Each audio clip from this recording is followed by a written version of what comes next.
outside of our condo. I believe in you. Oh, yikes, yikes. I cannot remember the last time I put makeup on my face. Yeah, that was our outfit. It's been at least a month. So, yeah, we had such a good time. I rarely Really did. Oh, I have some wave pictures of some food. It was delicious. Yeah. Oh, you take too. Oh, yes. Oh, yeah. Of course. So, there's some really good wave Oh, yeah. pictures. Oh, yeah. I mean, it was just gorgeous. The pool lights up at night, different colors. Yeah. This is the one where I do This is all of Untitled it. Chapter. This is the one where I do all Krispy of it. Kreme. We ordered This is Krispy all Kreme of right the to things. This is all of That's it. the sink. Yeah. Look at the sink. They might as well just have me sleep for me. Really white. Right. Let's just do it all over again. Just do it all. Yeah. She doesn't. No. Yes. Look at that wave. Well, I mean, after this one, it's not Green too. water. No, it's that last one. Just loved it. Yeah, Myrtle Beach is beautiful too. That's where we went on our honeymoon. Do they still have the amusement parks there? At Myrtle Beach, I think they do. I thought the last time we went, which was probably 10 years. Seems like they had rides and stuff near where we stayed.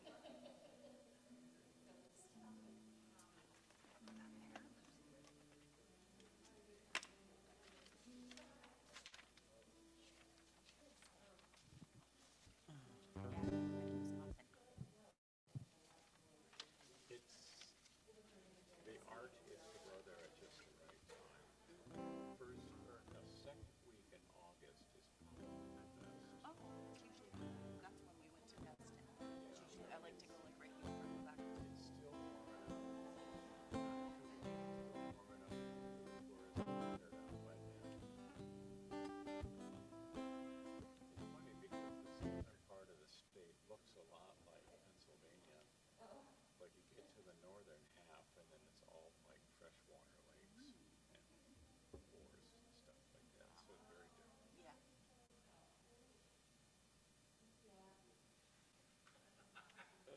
So we don't do Shakar anymore. Kaddish. Kaddish. What do we start with this This morning, What do we start? Matovu. Oh my gosh, do I not have the right book? What's going on?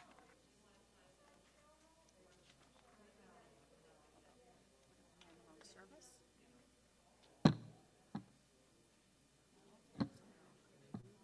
We did Hulos now, so this is Yom Kippur AM. I have Shakar. Okay, I don't have You don't a have the, That's okay, it's just a round, right? And then is Adonai after that? I think so, yeah, hold on. Matovu. Let's see, I don't know if we're doing the Kaddish this morning. I don't have those things. What's going on?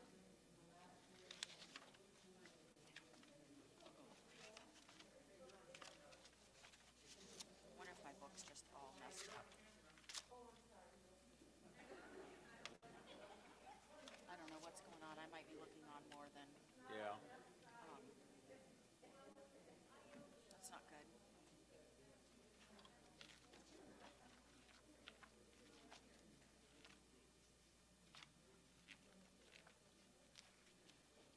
Okay, well, I may be looking on more than normal because I don't really have the Matu. I mean, I know that. And we just sing it, Sprano Alto T, or stab. So 4 times total. 1 in unison. Loud, soft, loud. Right?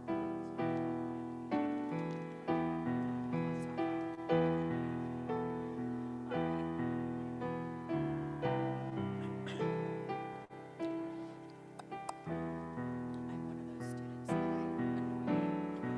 I don't know what to do.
Welcome, everyone. Welcome if you are here at Temple Okay, and you are that's helping. actually way behind mine. Oh, no. Yeah, I'm actually well, going to ask because you're on the. everybody who is online to mute. Thank you. If anybody'd like to volunteer to lead the service, that's fine with me. You can.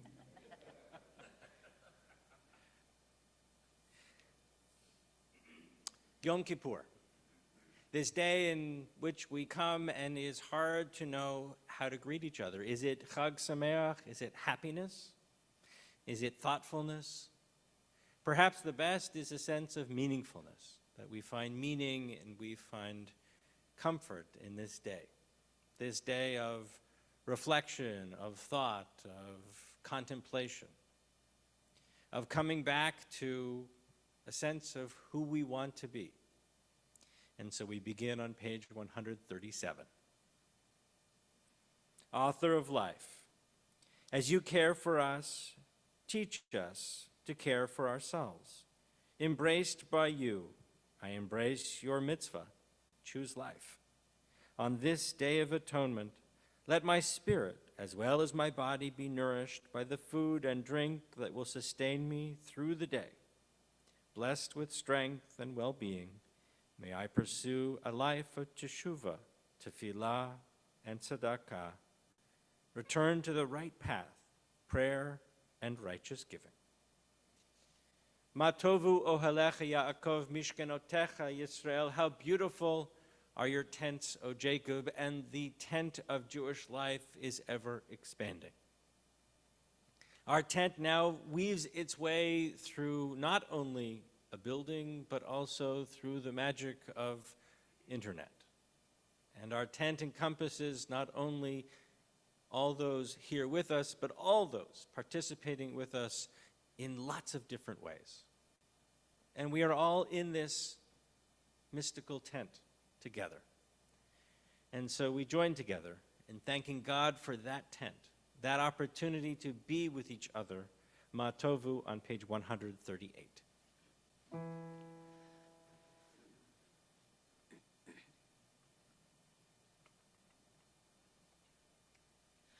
Ma tovu ohalecha Yaakov mishkenotecha Yisrael. Ma tovu ohalecha Yaakov Ma tovu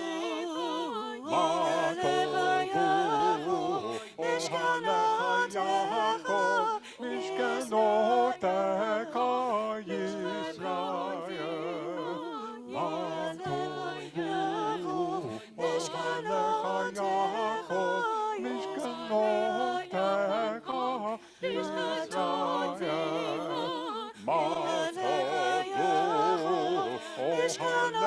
Yaakov mishkenotecha Yisrael. We turn together to page 142 and join in our blessing for study.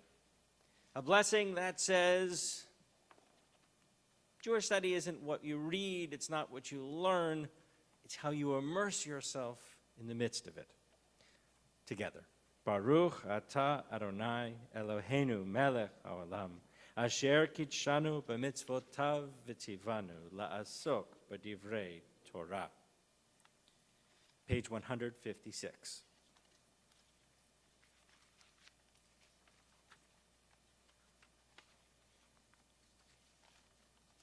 Blessed are you, Holy One, who has formed the human body with wisdom, an intricate network of channels, vessels, and openings. This wondrous structure and the flow of life within us allows us to stand before you and give thanks. Let us cherish this gift of flesh and blood, honor it as God's creation.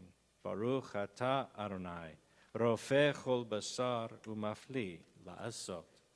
And as we have prayed for thanks for our bodies, we also do the same for our souls. Elohai neshama, O God, the soul that you have given me is pure.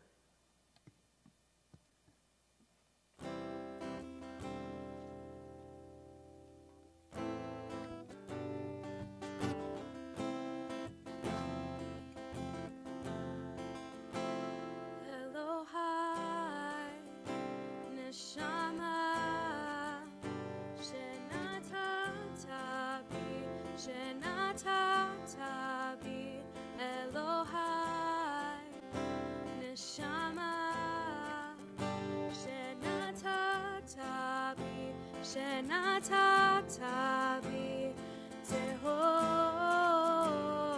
ההיא, טהור ההיא. You created me, you shaped me, you breathed me into life. You created me, you made me, you breathed me into life.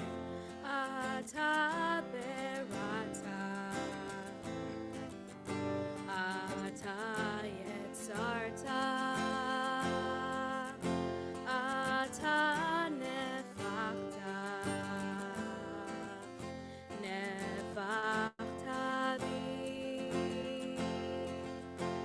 Elohai, neshama, shenatata bi, shenatata bi. Elohai, neshama, shenatata bi, shenatata bi. Tehor ahii, tehor ahii.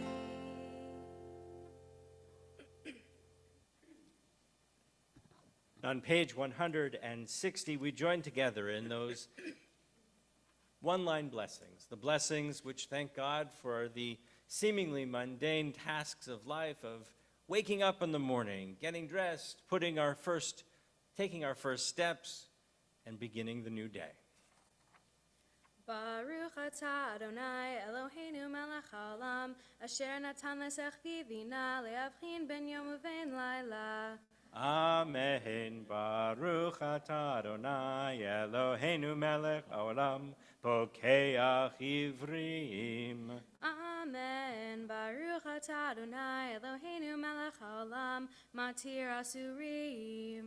Amen. Baruch atah Adonai Eloheinu melech haolam, zokef kefufim. Amen. Baruch atah Adonai Eloheinu melech haolam, rakah haaretz al hamayim. Amen. Baruch atah Adonai Eloheinu melech haolam, sha'asa li kol tzorki. Amen. Baruch atah Adonai Eloheinu melech haolam, hamechin mitzadei gaver. Amen. Baruch atah Adonai Eloheinu melech haolam, malbish arumim. Amen. Baruch atah Adonai Eloheinu melech haolam, hanoten life koach.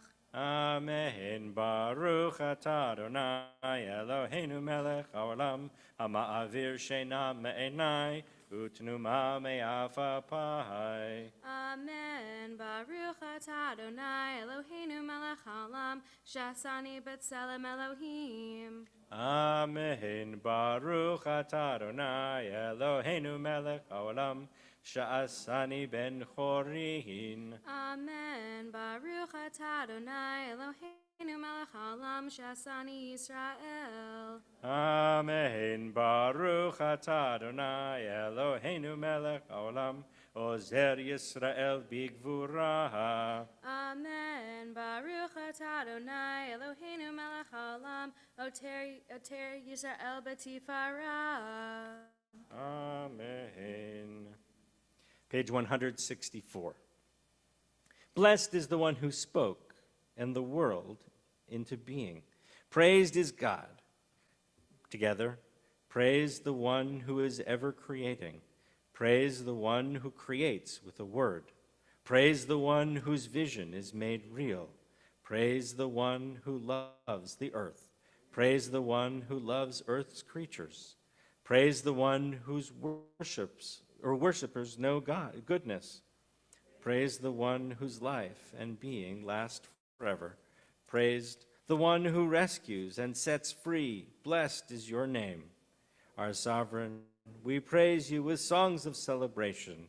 Your oneness is the life in the cosmos. Baruch atah Adonai, melech mechulal batish bachot. And we turn together to page 167.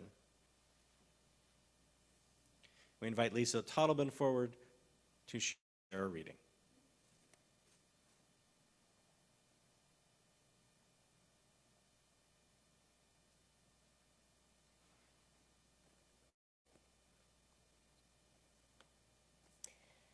Adonai, my sovereign God, I praise your name.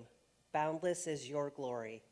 Compassionate and full of grace, deeply patient, gentle, and just.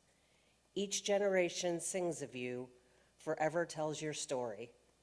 Goodness and mercy extend to all, hands opened wide to nourish life. I celebrate your faithful love. Joyful forever, we sing to you.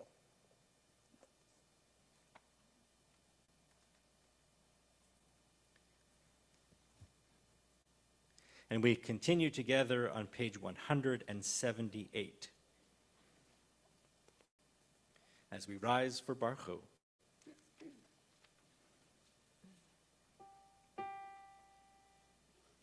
Baruch Hu et Adonai HaMevorach.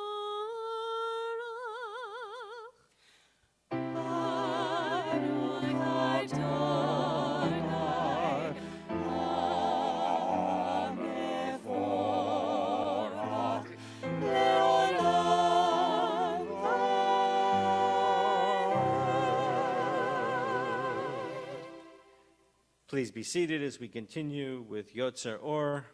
Baruch atah Adonai Eloheinu melech haolam. Poteach lanu sha'arei rachamim. Umeir einei hamrachim. Lislichoto. Yotzer Or uvorei choshech. Osei shalom uvorei et hakol. Or olam bo'otzer chayim. Orot me'ofel Amar vayehi. Hameir la'aretz v'ladarim aleha barachamim, uvtuvo mechadesh b'chol yom tamid ma'aseh v'reishit. Ma'arabu ma'asecha Adonai. Kulam b'chochma asita malah ha'aretz kinyanecha. Titbarach Adonai Eloheinu al shevach ma'aseh yadecha, ve'el me'orei or she'asita yifa'arucha sela. Or chadash al Tzion ta'ir. V'nizkeh chulanu mehera le'or'o, Baruch atah Adonai, Yotzer hameorot. Like an unbroken current, energy streams from the source, bathing the planet in light, calling forth life, movement, mind unfolding from matter, the power to love.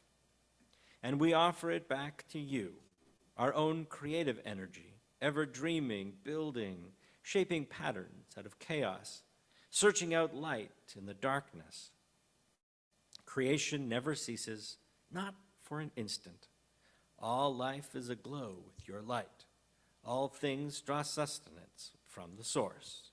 Baruch atah Adonai, Yotzer hameorot. Page 183. You love us by helping us grow.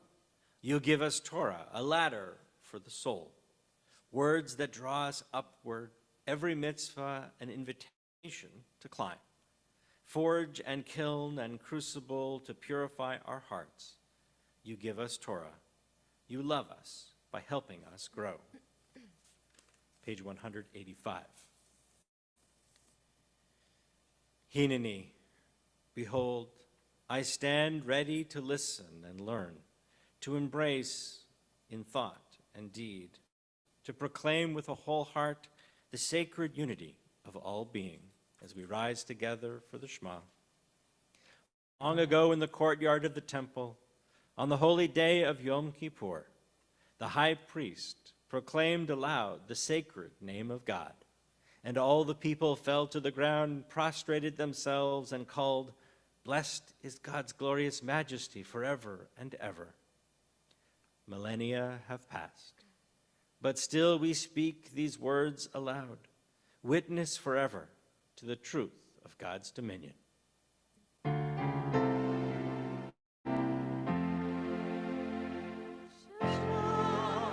Israel, Adonai.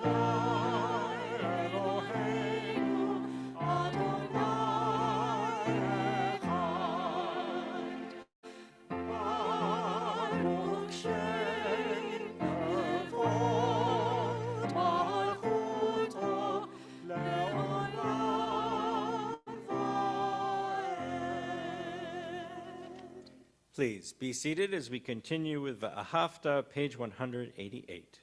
ואהבת את אדוני אלוהיך וכל בנפשך ובכל נפשך ובכל מאודך והיו הדברים האלה אשר אנוכי מצווך היום על לבביך ושיננתם לבניך ודיברת בם בשבתך בביתך ובלכתך בדרך ושכבך ובקומך וקשרתם להיות על ידיך והיו לטוטפות בין עיניך וכתבתם על מזוזות ביתך ובשעריך למען תזכרו ועשיתם את כל מצוותי והייתם קדושים לאלוהיכם אני אדוני אלוהיכם אשר הוצאתי אתכם מארץ מצרים להיות לכם לאלוהים אני אדוני אלוהיכם Adonai Elohechem Emet. Page 195. And they shall know that I, Adonai, am their God, who brought them out of the land of Egypt, that I might abide among them. I, Adonai, their God. You took us out of the darkness so that your light might dwell amongst us. You showed us your power to bring down the powerful, uplift the enslaved, transform the social order. You showed us your strength so that we might remember our own. We carry the Exodus, vision wherever we go, lest we forget our sense of liberation, lest we lose the joy of breathing free, lest we grow indifferent and blind to others' pain. So long as we work to make you present, we walk the path of freedom. But if we forget to bring you into this world, then we return into the darkness.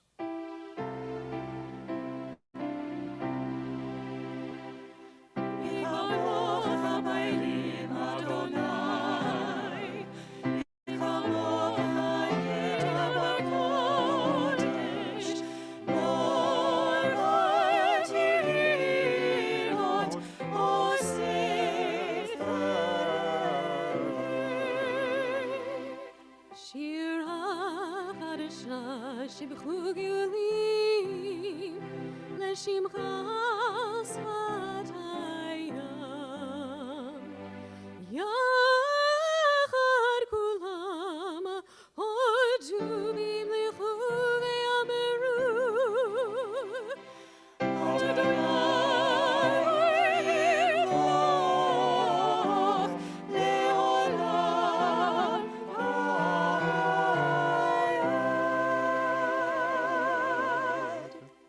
Tzur Yisrael, Kuma be'ezrat Yisrael, Ufdei Chenumecha Yehuda v'Yisrael, Go'aleinu Adonai Tzavaot Shemo, Kadosh Yisrael. The eternal and infinite one is our Redeemer, our source of holiness. Page 198. In the depths of night, by the edge of the river, Jacob was left alone. In heartfelt longing, in the temple of God, Chana uttered her prayer alone. In the barren wilderness, in doubt and despair, Elijah found God alone. On the holiest day, in the Holy of Holies, the high priest entered alone. We are bound to one another in myriad ways, but each soul needs time to itself. In solitude, we meet the solitary one. In silence, makes space for the still, small voice. For the psalmist says, deep calls unto deep. From the depths of our soul, we seek what is most profound.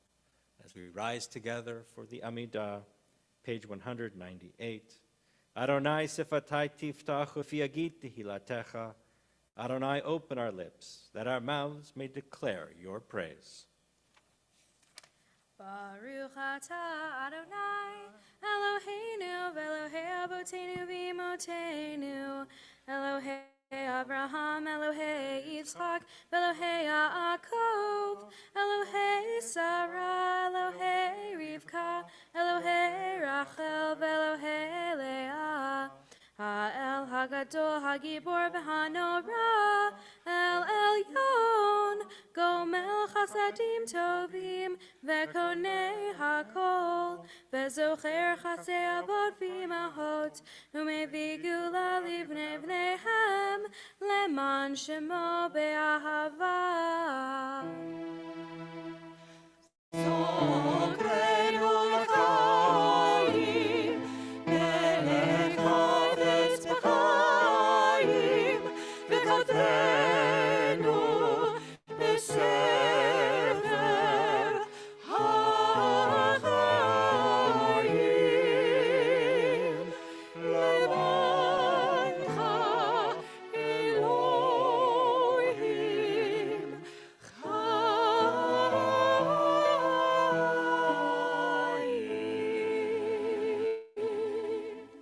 Melech Ozer u'Mashiach u'Magen, Baruch atah Adonai, Magen Avraham ve'Ezrat Sarah. Atah Gibor le'olam Adonai, Mechayeh hakol atarav lehoshia, Morid hatal, Mechalkel chaim bechesed, Mechayeh hakol berachamim rabim, Somech noflim ve'rofeh cholim, Umatir asurim, Umekayem emunato, Lishenei afar, Michamocha b'gevurot, Umido melach, Melech memit umechayeh, Umatzmiach Yeshua. Mi chamocha av harachamim, zocher yatzrav l'chaim b'rachamim. V'ne'eman atah l'chayot hakol, Baruch atah Adonai, mechayeh ha'akol.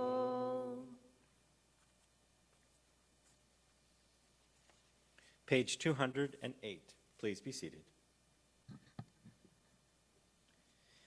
Unatana tokef kudushat hayom. Let us proclaim the power of this day, a day whose holiness awakens deepest awe and inspires highest praise. For your dominion, for your throne is a throne of love. Your reign is a reign of truth. And together we read, in truth, you are judge and plaintiff, counselor and witness. You inscribe and seal, you record and recount. You remember all that we have forgotten. And when you open the book of memories, it speaks for itself. For every human hand leaves its mark, an imprint like no other.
Page 212.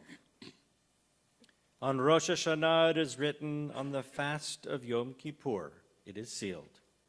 How many will pass away from this world? How many will be born into it? Who will live and who will die? Who will reach the ripeness of age and who will be taken before their time? Who by fire and who by water? Who by war and who by beast? Who by famine and who by drought? Who by earthquake and who by plague? Who by strangling and who by stoning? Who will rest and who will wander? Who will be tranquil and who will be troubled? Who will be calm and who tormented? Who will live in poverty and who in prosperity? Who will be humbled and who exalted? Utshuva utfila utzdaka ma'avirin et ro'ah hagzera.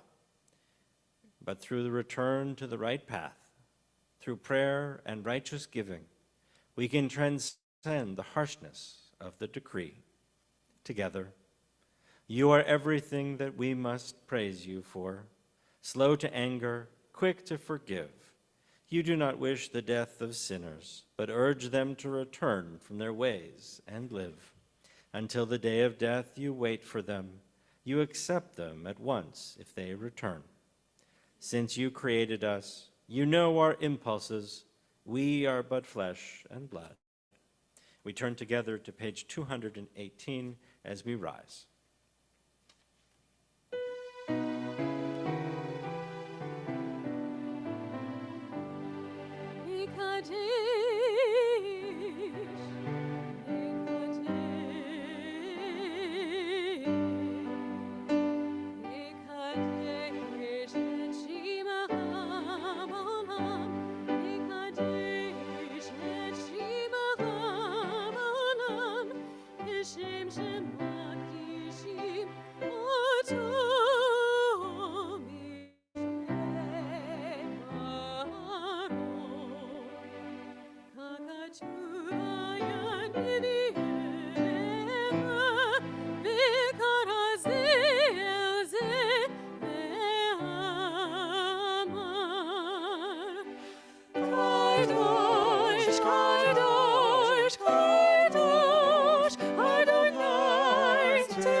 We take a few moments, some moments to think and contemplate, to reflect and recount.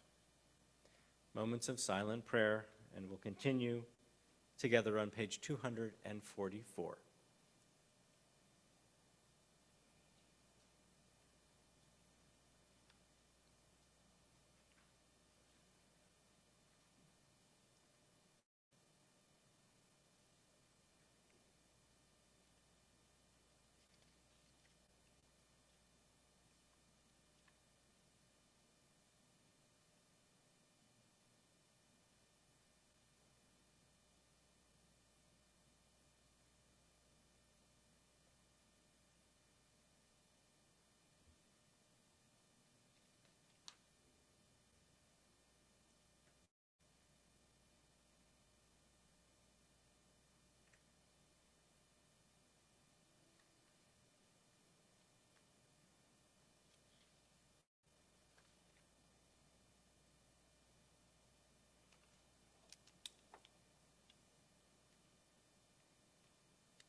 Our God, divine presence whose path our ancestors walked, bless us now with words first bestowed upon Israel in the time of Moses and Aaron, the threefold blessing given us through Torah that joins our hopes with theirs. Yivrechecha Adonai v'yishmerecha k'nihi ratzon. Ya'er Adonai panav elecha v'yechuneka. Yisa Adonai panav elecha v'yasem lecha shalom. May God always bless us and protect us. May we receive the light of God's kindness and grace. May God bestow favor upon us and give us peace. Page 246.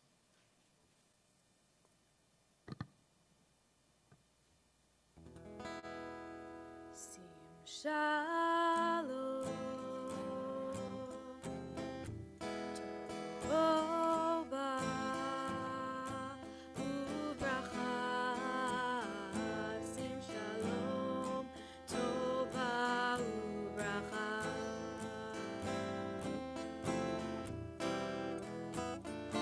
Chen v'chesed. Chen v'chesed v'rachamim. Chen v'chesed berachamim, berachamim, sim shalom. Tova ubracha, sim shalom. Tova ubracha.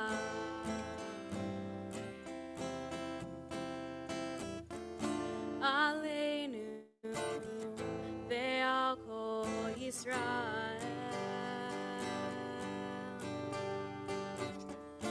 Aleinu ve'al kol Yisrael. Amecha sim shalom. Tova ubracha, sim shalom, tova ubracha, tova ubracha. We continue now with Seder Kriyat HaTorah, our Torah service on page 252.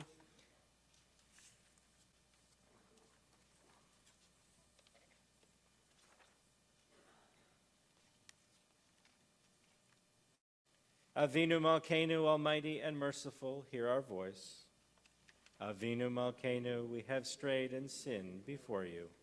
Avinu Malkeinu, we have compassion on us and on our families. Avinu Malkeinu, halt the onslaught of sickness, violence, and hunger. Avinu Malkeinu, halt the reign of those who cause pain and terror. Avinu Malkeinu, enter our names in the book of lives well lived. Avinu Malkeinu, renew us for a year of goodness. Avinu Malkeinu, let our hands overflow with your blessings. Avinu Malkeinu, let our eyes behold the dawn of Avinu Malkeinu, we pray, do not turn us away from you with nothing. Avinu Malkeinu, welcome our prayer with love and accept and embrace it. Avinu Malkeinu, act toward us as befits your name. Avinu Malkeinu, act for your sake, if not for ours. Avinu Malkeinu, you alone are our sovereign. Avinu Malkeinu, let the gates of heaven be open to our prayer. Avinu Malkeinu, hear our voice, treat us with tender compassion. Avinu Malkeinu, almighty and merciful, answer us with grace, for our deeds are wanting. Save us through acts of justice and love.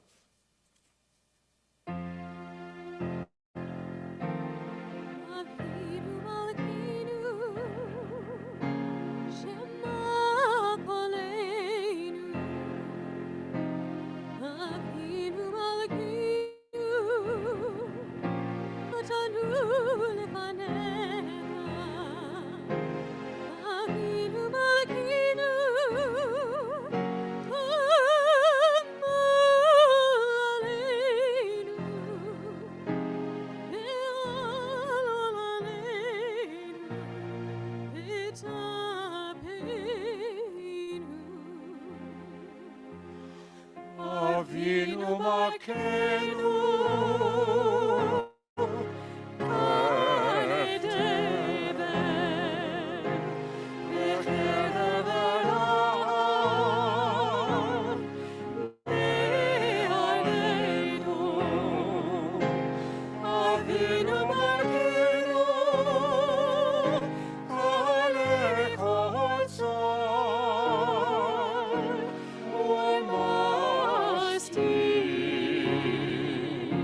Page 254.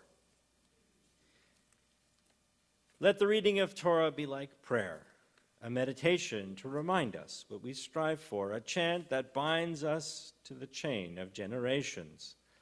Let the reading of Torah be like prayer, a moment of purest solidarity with our people's hopes and history, an invitation to affirm or dissent, to challenge or believe, to ask why or say amen. Let the reading of Torah be like prayer, flowing like waters that renew the spirit, refreshing and sweet to nourish the soul. Let the reading of Torah be like prayer, every word a blessing, every word a conversation with God. As we continue with Seder Kriyat HaTorah, page 255. Ein kamocha Elohim Adonai, ve'ein b'maasecha, malachutecha malachut kol olamim, u'memshaltecha b'chol dor v'dor. Adonai melech, Adonai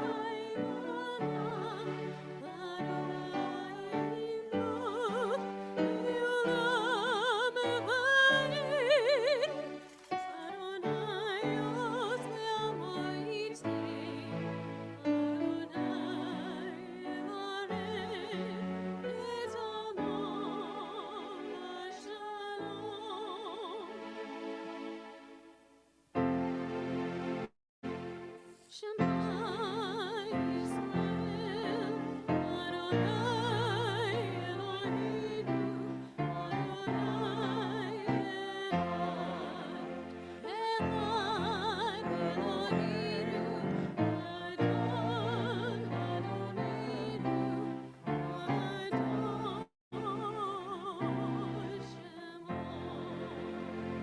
Adonai, Adonai, El Rahum v'Chanun, Erech Apayim v'Rav Chesed v'Emet, Notze Chesed le'alafim, Nose Avon v'Fesha v'Chata'a v'Nakeh. Gadlu l'Adonai iti, uneromema shemo yachdav. Exalt the Eternal with me, and let us extol God's name together. Lecha Adonai hagedula v'hagevura v'hatziket v'hanetzach v'ha'od ki kol b'shamayim u'ba'aretz ki kol b'shamayim u'ba'aretz lecha Adonai ha'mamlacha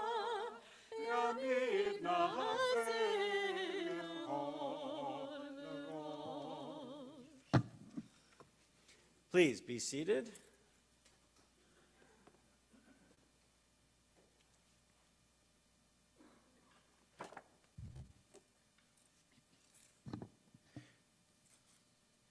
This morning's portion begins with those familiar words. It can be found together on page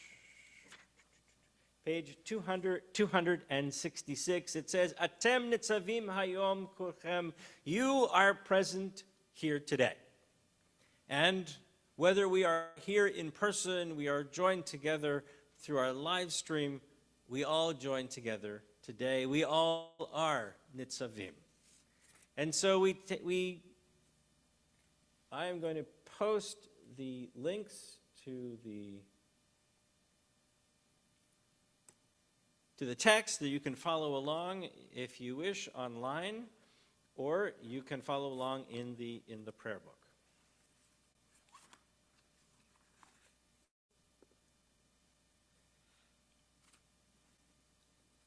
Our first reader this morning we call Dennis Vidmar, and for our first aliyah we call Lisa Nathanson.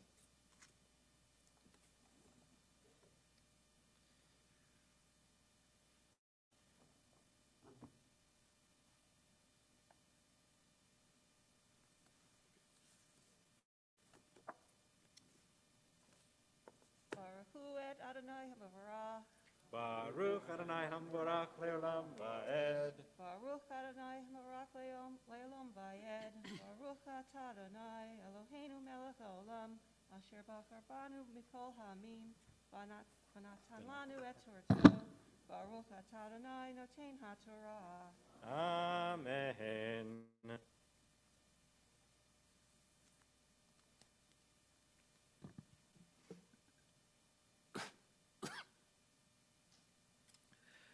Amen. Atem nitzavim hayom kulchem lifnei Adonai Elohechem, rashechem shiftechem zachnechem v'shoterechem kol is Yisrael, tapachem nishechem v'gerecha asher bekerev machanecha mechotei veitzecha ad shoev meimecha Le'ovrecha bivrit Adonai Elohecha uvalato asher Adonai Elohecha koretincha hayom.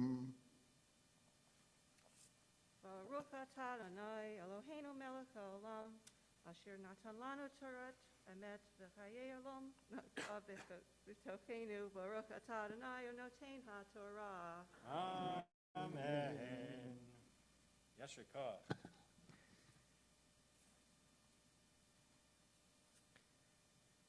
Dennis will continue reading, and for our second aliyah, we call Larry Lechner.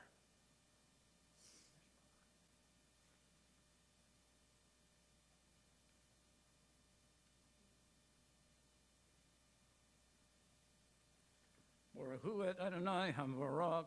Baruch Adonai Hamvorach Le'olam Va'ed. Baruch Adonai Hamvarach Le'olam Va'ed. Baruch atah Adonai Eloheinu melech haolam.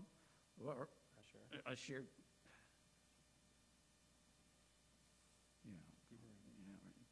Asher bochar banu mikol mi v'natzan lanu et Torato. Baruch atah Adonai nosein haTorah. Amen. Amen.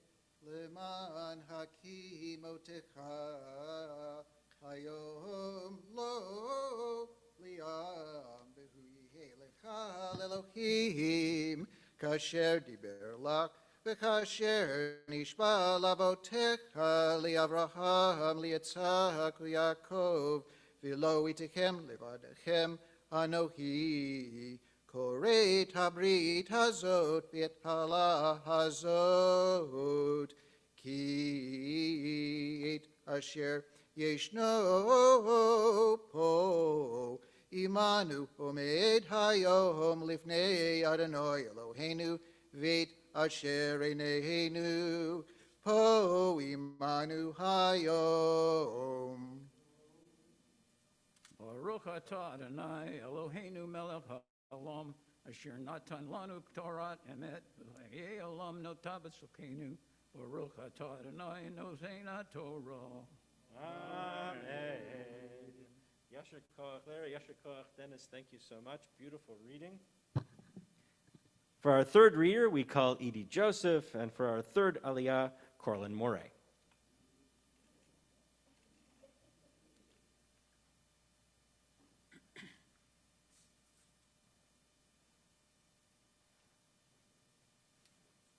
Baruch et Adonai Hamavarach. Baruch Adonai Hamvarach Le'olam Va'ed. Baruch Adonai Hamavarach Le'olam Va'ed. Baruch atah Adonai Eloheinu melech haolam asher bachar banu mikol ha'amim v'natan lanu et Torato. Baruch atah Adonai noten haTorah. Amen.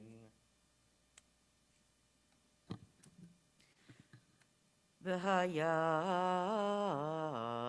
ki yabu alecha kol hadbarim ha'ele havracha v'hagilala asher natati lefanecha v'hashevotav el levavecha b'chol hagoyim asher hirichacha Adonai Elohecha Shema b'shabbatah ad Adonai Elohecha b'shamata b'cholo kekol asher anochi mitzabecha hayom ata ubanecha b'chol levavecha ub'chol nafshecha v'shav Adonai Elohecha et shavutecha b'richamecha b'shav b'kibetzecha mikol hamim asher hafizcha Adonai Elohecha Shema. Baruch atah Adonai Eloheinu melech haolam asher natan lanu Torah emet v'chayei olam natav b'tuchenu. Baruch atah Adonai noten haTorah. Amen. Yasher koach. Thanks, honey. A few people I can actually say hello to. For the honor of raising the Torah, Hagba, and dressing the Torah, Galila, we call Dom and Sue Comey. Please rise.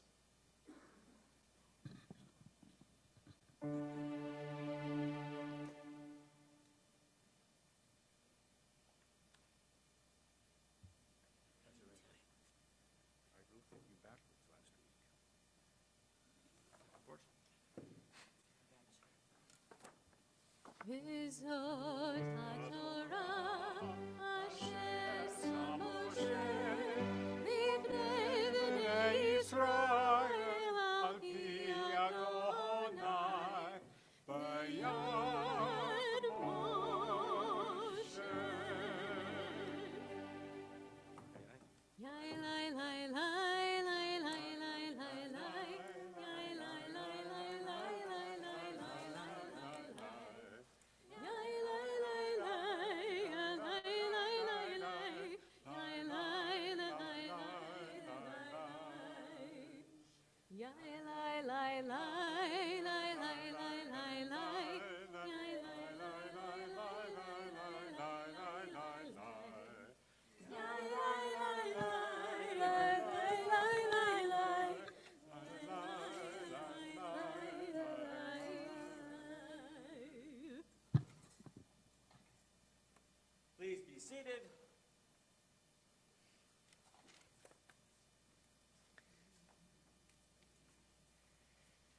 We continue now as we thank God and ask God for blessings of healing.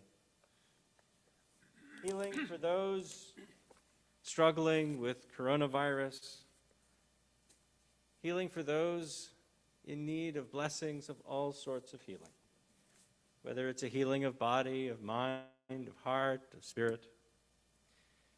We ask for God's strength. Strength for those who struggle, for their families, their caregivers, all those who are in need.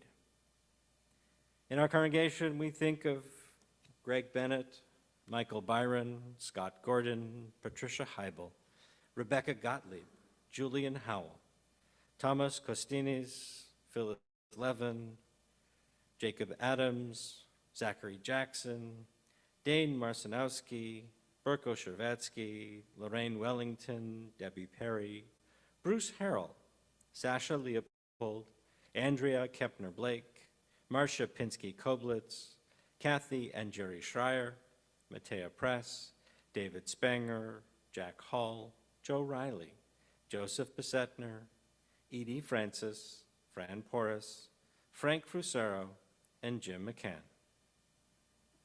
If you have names that you would like to add and you are joining us via live stream, please write those names into our chat box. If you're here in person, as I look around, please share a name.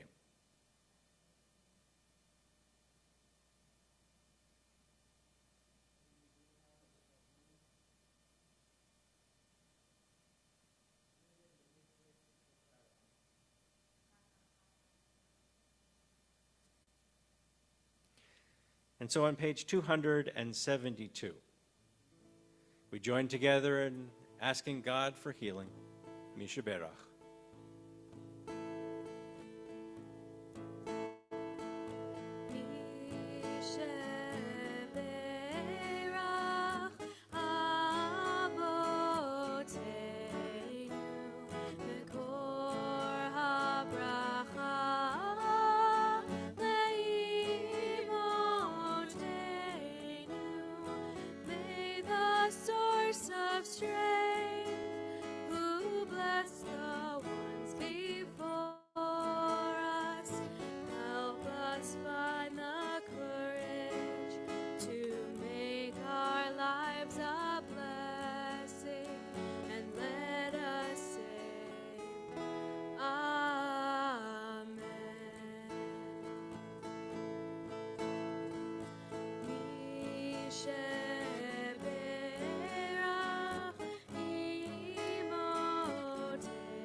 We turn now to Haftarah, and we invite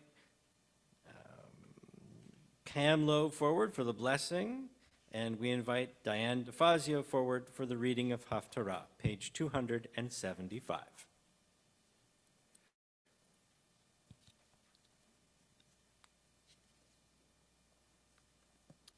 Baruch atah Adonai Eloheinu melech haolam asher barachar bin bi'im tovim v'ratza v'divrehem hane'emarim be'emet.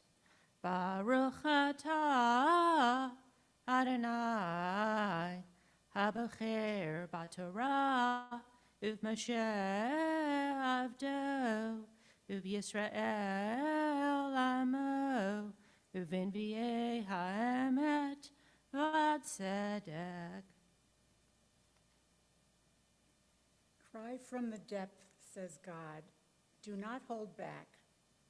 Lift your voice like the shofar. Tell my people their transgression, and the house of Jacob their sin. Yes, they seek me daily, as though eager to learn my ways, as if they were a nation that does what is right and has not abandoned God's law.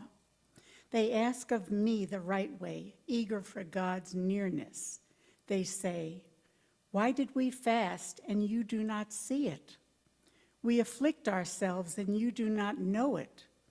Because even on your fast day you think only of desire, while oppressing all who work for you. Because your fasting is filled with strife, and with callous fist you strike.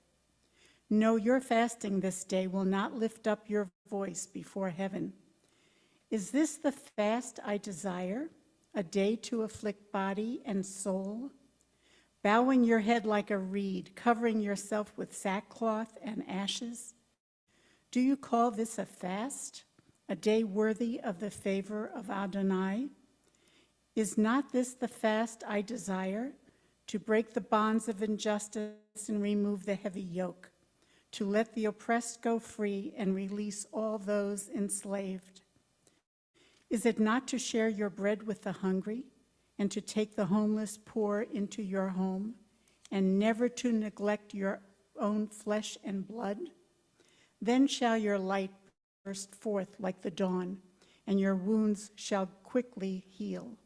Your righteous one leading the way before you, the presence of Adonai guarding you from behind. Then when you call, Adonai will answer, and when you cry, will respond, "I am here."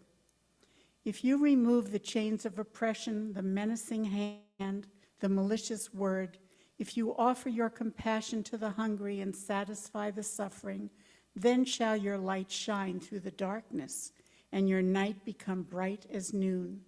Adonai will guide you always, slake your thirst in parched places, give strength to your bones. You shall be like a well-watered garden, an unfailing spring. From you they will rebuild ancient ruins, lay foundations for ages to come, and you shall be called the one who mends the breach and brings back the streets for dwelling. If you cease to trample Shabbat, stop pursuing your affairs on my holy day. If you call Shabbat a delight, the holy day of Adonai honored, and if you honor God by not doing business or speaking of everyday matters, then shall you take pure delight in Adonai. I will lift up your journey on earth to the highest of places and nourish you from the heritage of your father Jacob. For thus spoke Adonai. Baruch atah Adonai Eloheinu melech haolam tzur kol haolamim tzaddik b'chol hadorot ha'el ha'ne'eman ha'omer ve'oseh ha'medaber umchayim shekol devarav emet v'tzedek al ha'torah v'al ha'avodah v'al hanvi'im v'al yom ha'kippurim hazeh shenatata lanu Adonai Eloheinu limchila v'lislicha u'chapara lekavod ultifaret al hakol Adonai Eloheinu anachnu modim lak umvarchim otak utifara shimcha b'fichol hai tamid le'olam va'ed udvarcha emet v'kayam la'ad Baruch atah Adonai melech mochel v'tzoleach la'avonotenu v'la'anovot amo beit Yisrael uma'ariv ashmotenu v'chol shana v'shana melech al kol haaretz Mechadesh Yisrael v'yom ha'kippurim. Yasher Koch, Pam, and Diane, thank you so much. We turn together to page 284, and we're going to bring Rachel Kroner in to read the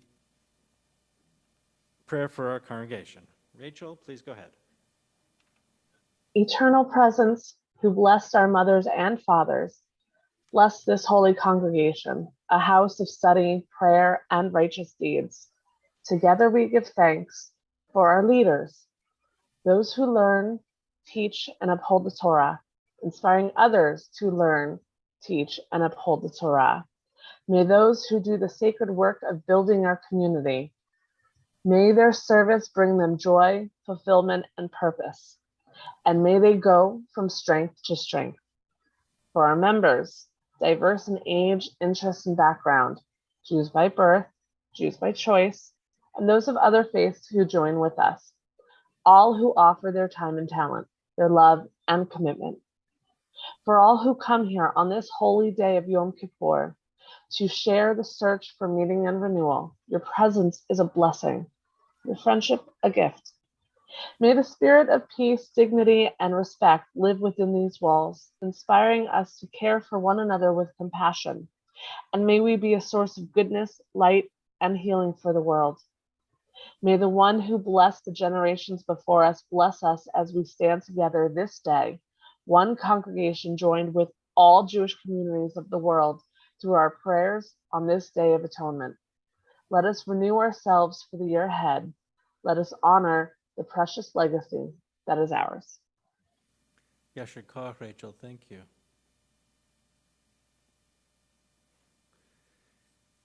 We turn together to a prayer for our country on page 286, and we invite Cynthia Leopold forward.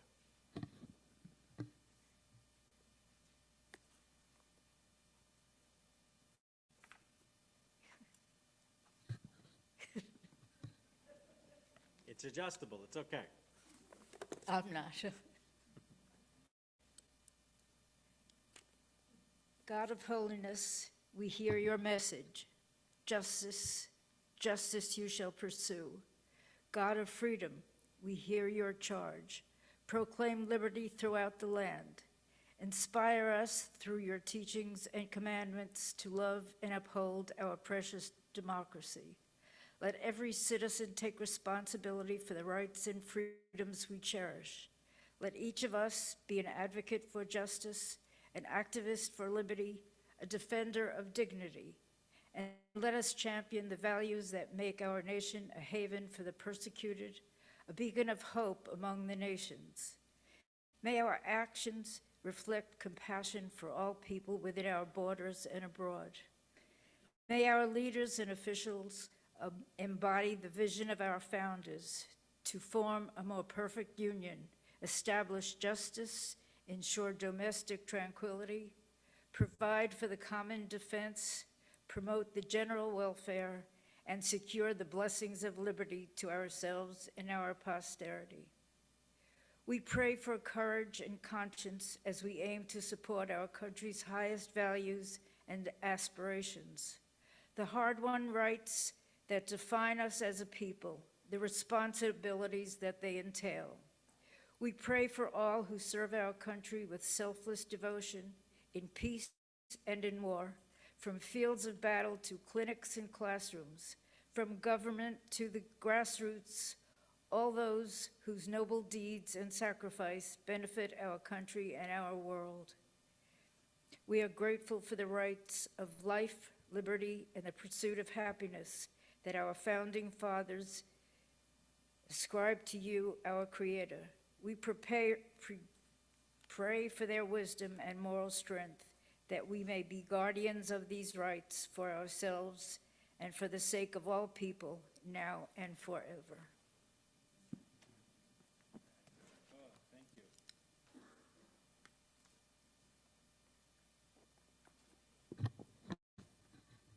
We turn together to page 288. Prayer for the state of Israel. Avinu Shebashamayim Sur Yisrael v'Go'alo. You who are high above all nation states and peoples, Rock of Israel, the one who has saved us and preserved us in life, bless the state of Israel, first flowering of our redemption. Be her loving shield a shelter of lasting peace. Guide her leaders and advisors by your light of truth. Instruct them with your good counsel. Strengthen the hands of those who build and protect our holy land. Deliver them from anger. Crown their efforts with success. Grant peace to the land, lasting joy to all her people. And together we say, Amen. We continue now as we return the Torah to the Ark, page 290. Please rise.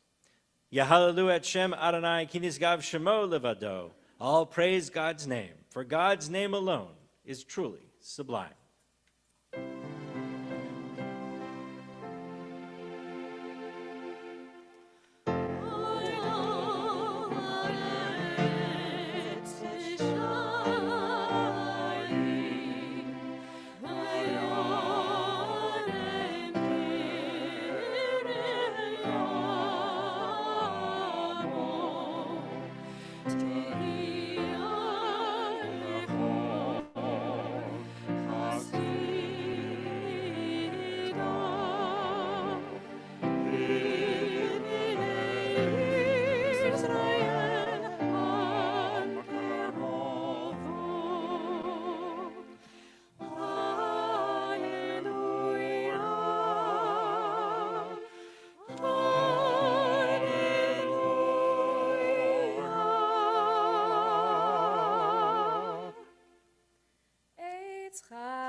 Please be seated.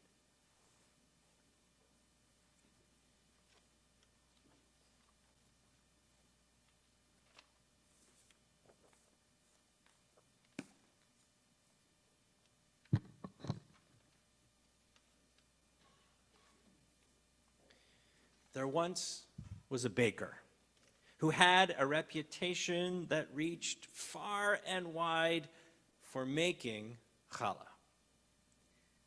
And yet he was desperately unhappy and felt unfulfilled. And one day he was at temple and spoke to the rabbi, and the rabbi said, "What gifts do you bring to God?" The baker thought about the question. He thought about it for a day or so, and as he was preparing his Thursday challah loaves, it came to him. Challah. I could give God challah. And so he baked an additional 12 loaves of challah and brought them to the synagogue, and as he put them into the ark, he prayed, "Adon Olam, Master of the universe, I am a simple man. I am a pious person. I didn't know you liked challah.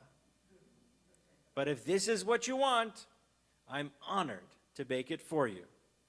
Have a good Shabbos, God." And he closed the ark and went home. 2 minutes later, in walked a poor tailor. It had been a particularly difficult week. Business wasn't good. His family was hungry.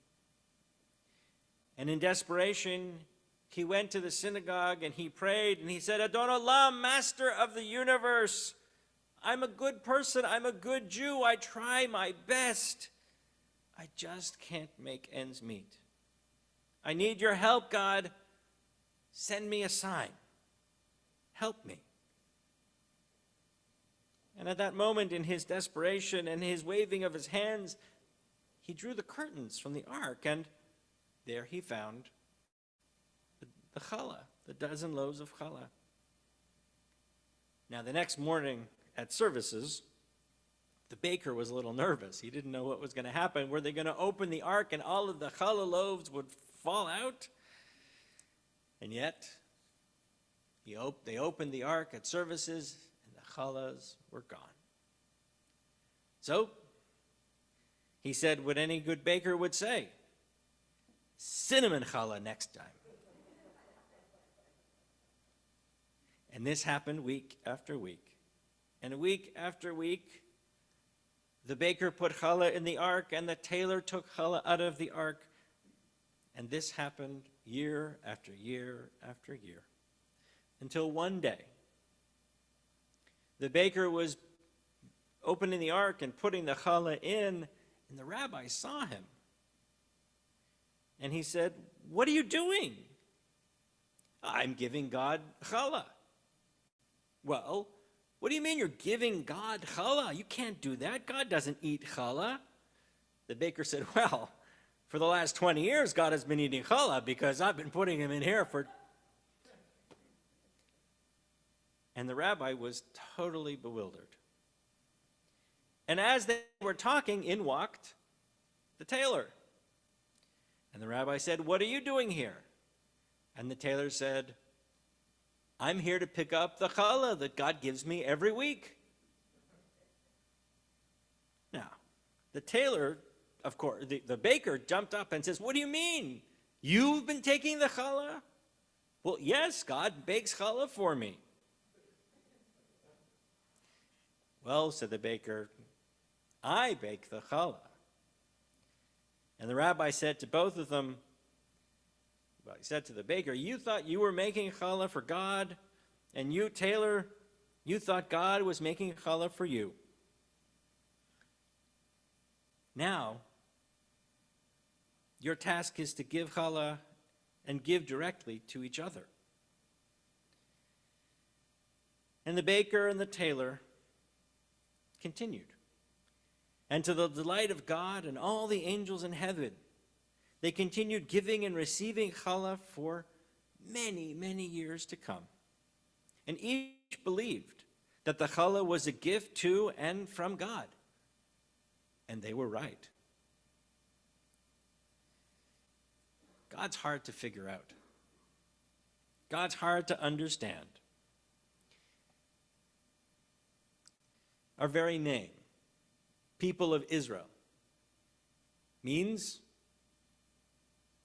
Yisrael, struggling with God, wrestling with God. It comes from our biblical story of Jacob, who on top of a lonely mountain struggles all night with God.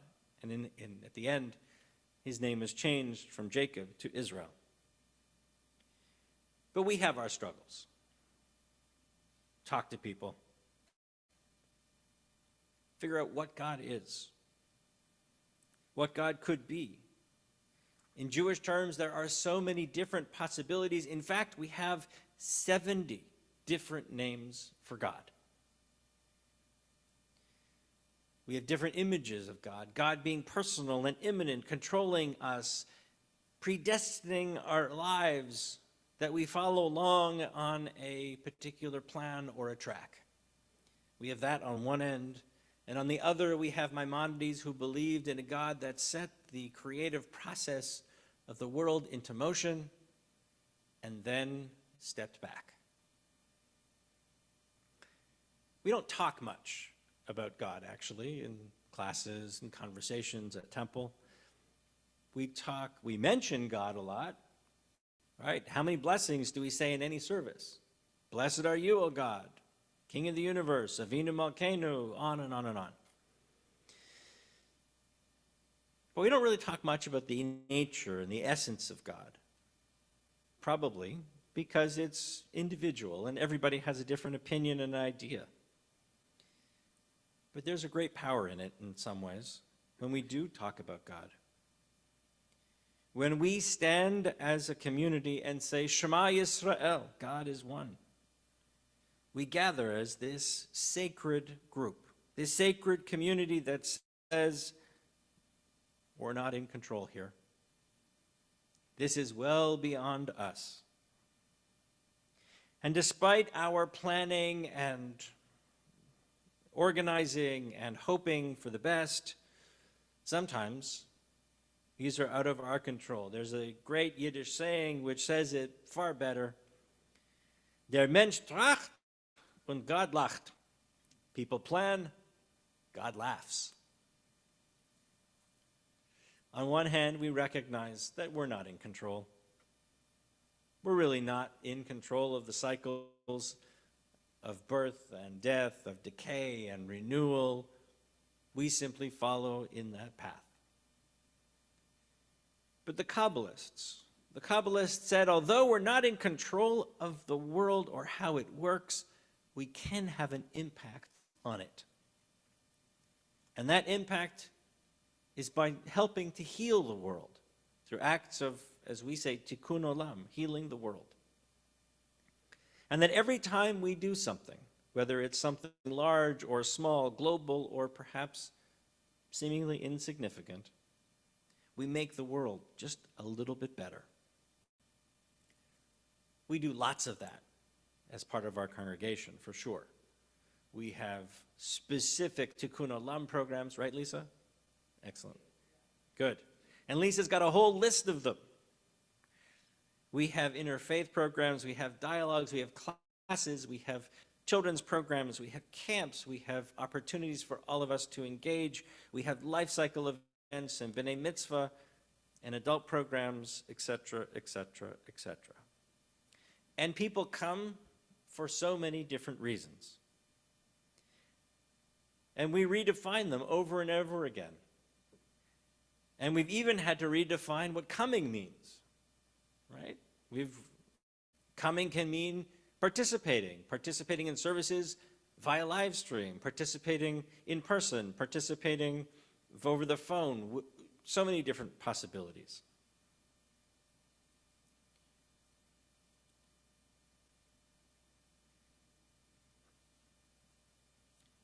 Lots of people come for different reasons. People join congregations because when they walk through the door, they feel they're part of something larger than themselves, something sacred, something meaningful, something important. Because that's really what these holidays are about. Helping us to refocus our lives, to readjust, to figure out again what is essential, what is sacred to us.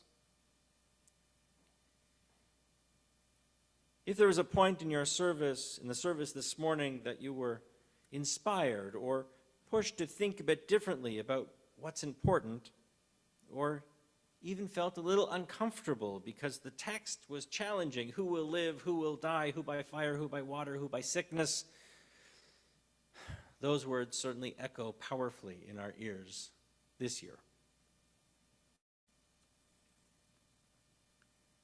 If you were so affected, good.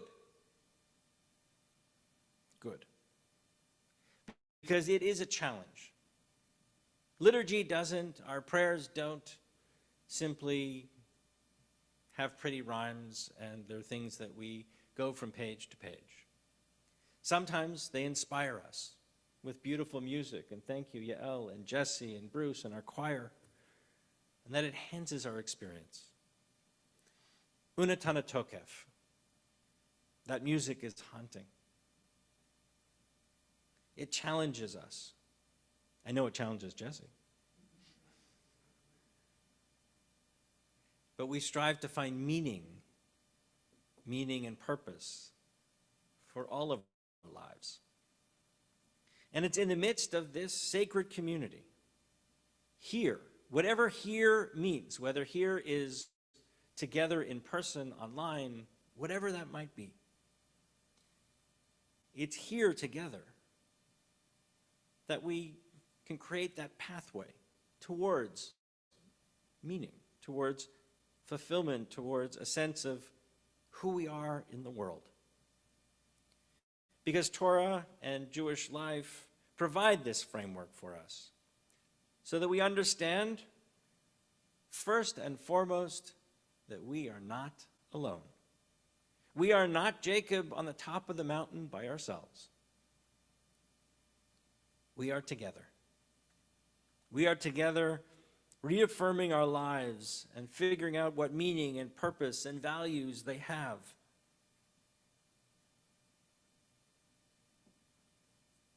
We have this sense of commitment to creating a shared community. And over the past year and a half, for sure, being part of that community is certainly changed and challenged. We learned new ways to pray, to learn, to meet with each other. We pivoted to live stream. And although this may not be the way in which we would prefer things, we've done a good job. We've done a great job. And I want to thank all of you for coming along on that journey. So here's the challenge. Ready? Synagogue is yours. It belongs to the people. So take advantage.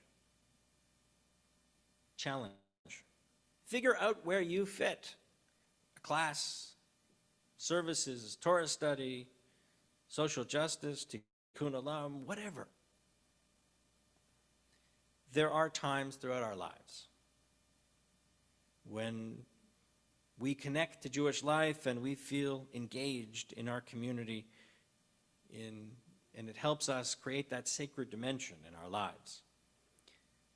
Other times in our lives, we find it more difficult to feel that connection. I've met with so many people over the years, and they inevitably will tell me the story of they came to a synagogue once and didn't feel it and never came back. That's the tragedy.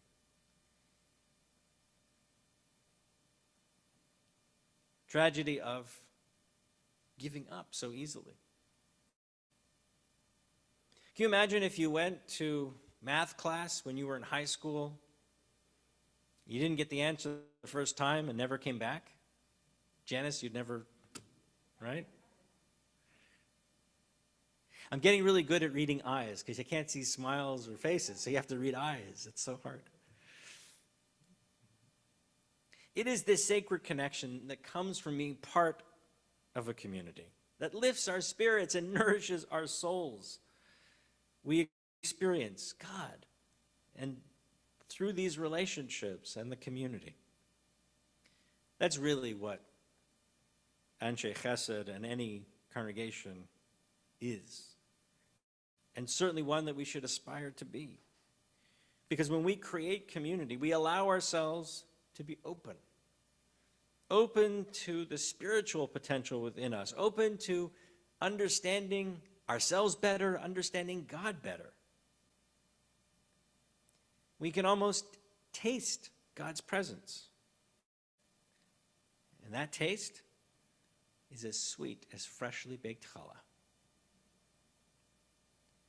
And so it's wonderful to celebrate these sacred days with all of you, with so many people who are part of our Erie community, and also so many people who connect to Temple in lots of different ways. Hi, Mom. So we wish everybody a Gamar Chatima Tova. May we all be sealed for goodness. Amen.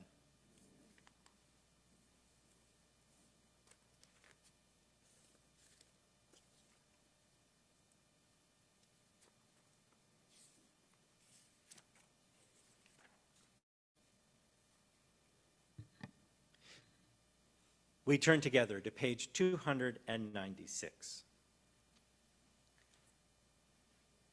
Our God and God of all generations, let's read together. May our prayers reach your presence, and when we turn to you, do not be indifferent. Adonai, we are arrogant and stubborn, claiming to be blameless and free of sin. In truth, we have stumbled and strayed. We have done wrong. Of these wrongs we are guilty. We betray, we steal, we scorn, we act perversely. We are cruel, we scheme, we are violent, we slander. We devise evil, we lie, we ridicule, we disobey. We abuse, we defy, we corrupt, we commit crimes. We are hostile, we are stubborn, we are immoral. We kill, we spoil, we go astray. We lead others astray. As we rise for vidui, our confession.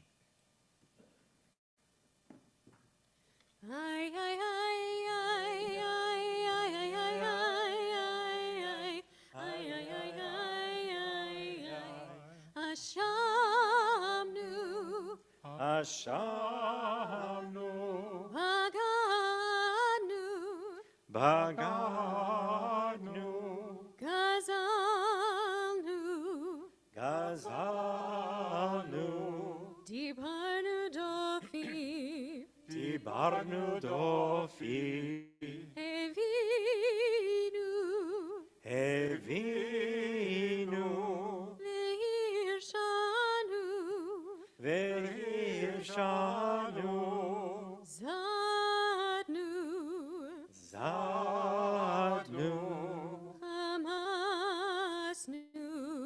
Hamasnu, Tafalnu Shaker, Tafalnu Shaker, Yatsnura, Yatsnura, Gizavnu, Gizavnu, Latsnu, Ladnu, Maradnu, Maradnu, Nihatsnu, Yatsnu, Saranu, Sararnu, Avinu, Avinu, Ashanu, Ashanu, Saranu, Sararnu, Kishinu Oref, Kishinu Oref, Rashanu, Rashanu, Shichatnu, Shichatnu, Tiavnu, Tiavnu, Tainu, Tainu, Titanu. Titanu. Page 300. Al chetzachatanu lefanecha, for these sins, our God, we ask forgiveness together. The ways we have wronged you under duress and by choice, and harm we have caused in your world consciously and unconsciously. The ways we have wronged you through our thoughtlessness, and harm we have caused in your world through impulsive acts of malice. The ways we have wronged you by abusing power, and harm we have caused in your world through disrespect to parents and teachers. The ways we have wronged you by giving in to our hostile impulses, and the harm we have caused in your world through inflexibility and stubbornness. The ways we have wronged you through lies and deceit, and harm we have caused in your world by making light of serious matters. The ways we have wronged you in our routine conversations, and harm we have caused in your world through envy. For all these failures of judgment and will, God of forgiveness, forgive us, pardon us, grant us atonement.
the ways we have wronged you openly and secretly, and harm we have caused in your world by hating without cause. The ways we have wronged you by losing self-control, and harm we have caused in your world through consumption of food and drink. The ways we have wronged you through sexual immorality, and harm we have caused in your world by hardening our hearts. The ways we have wronged you through greed and exploitation, and harm we have caused in your world through dishonesty and business. The ways we have wronged you through our innermost thoughts, and harm we have caused in your world through gossip and rumor. The ways we have wronged you by offering or accepting bribes, and harm we have caused in your world by profaning your name in public.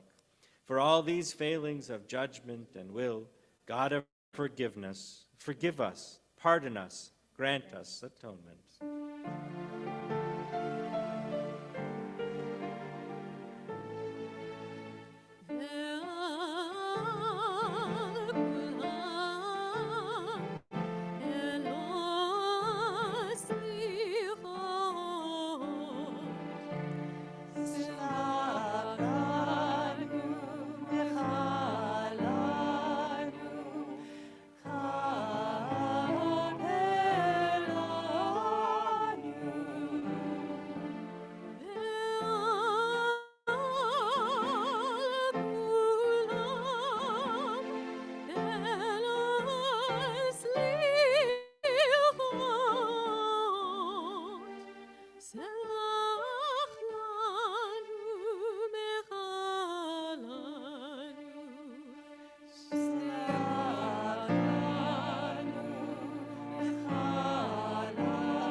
Page 311. If I could see God's face within my heart, I'd see the face of a gardener, compassionate to weed and flower alike, patiently pruning, graciously planting, loving the endless hours of tending and nurturing the earth, seeds, roots, all that grows, and true to the essence of the gardener's work. Forgive the fallen branches, the withered petals, the cracked stones, and the broken stems.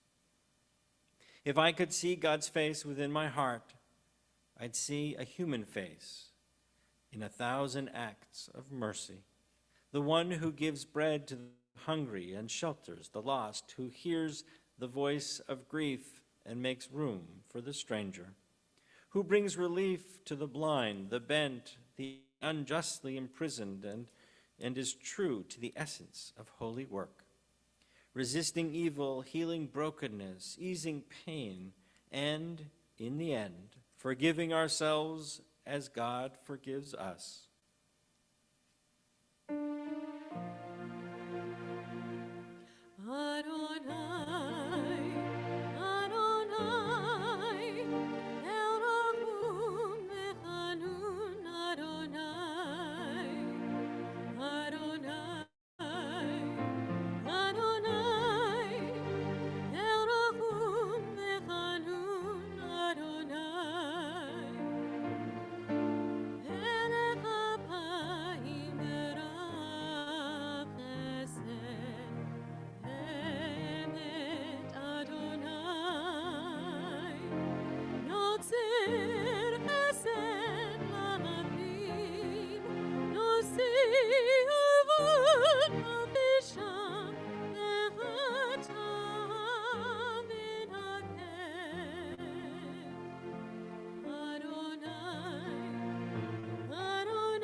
We turn together to page 316.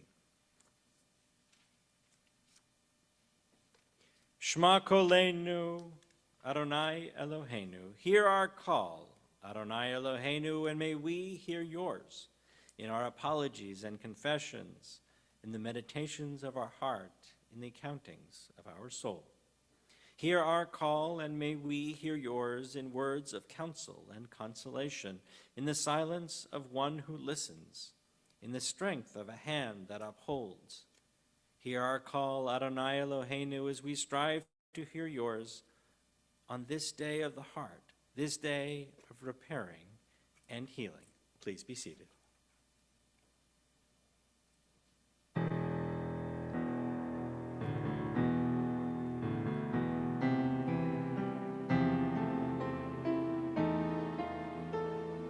Shema Kolenu,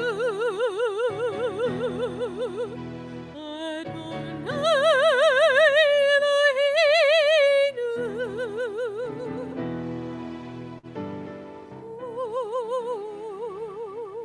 Zverachem Aleinu, Aleinu. V'kamel berachamim, berachamim uvratzon,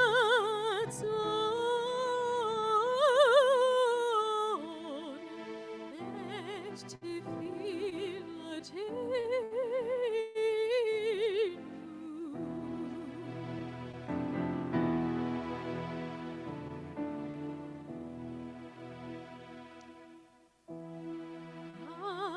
Hashivenu Adonai elecha,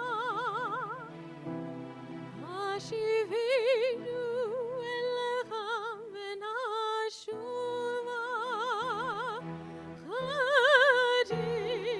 Chadish Yameinu,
Shema Kolenu,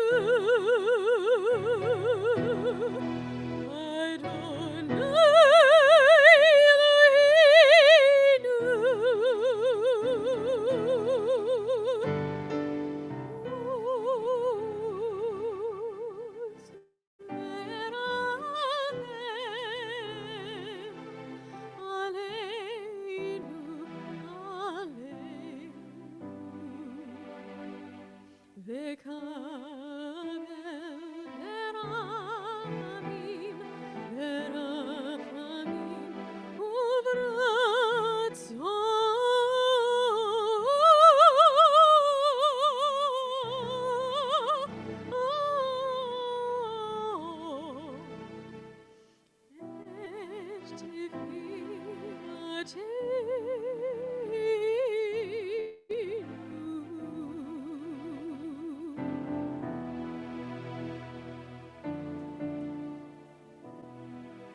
We invite Janice Whitmer's house forward to share some announcements.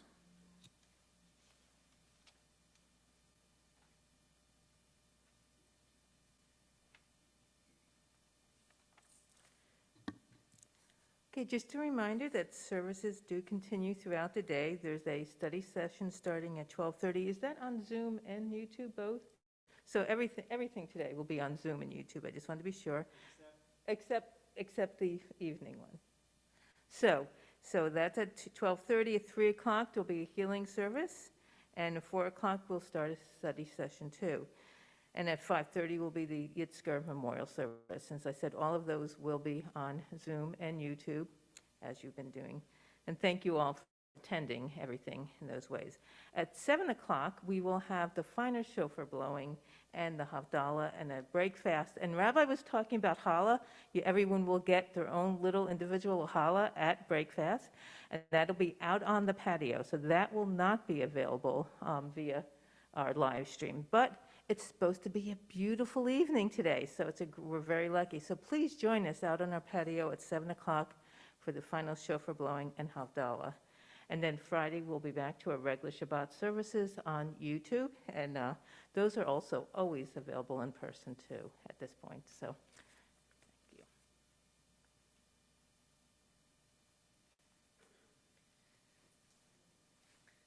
Yom Kippur is actually one continuous service that we began this morning and will go throughout the day and end this evening with Havdalah.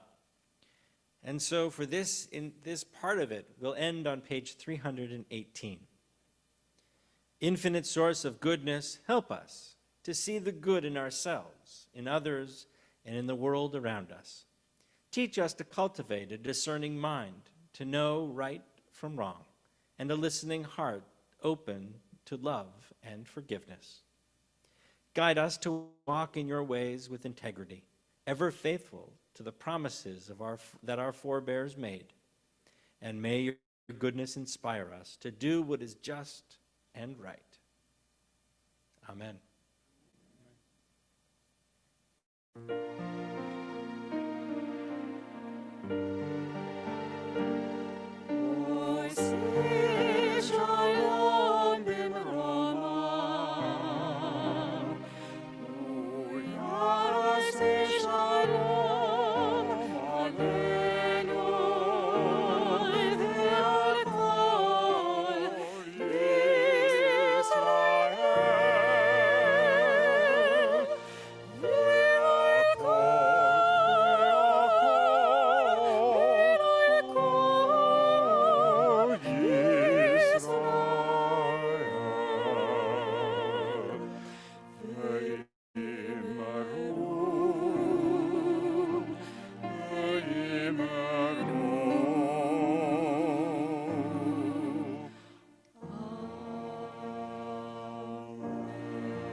We'll see you all soon. Our study session will begin at 12:30. We're going to leave the Zoom call open if people would like to chat and talk amongst yourselves via Zoom. We're going to leave that open, and we'll see everybody at 12:30. Thank you.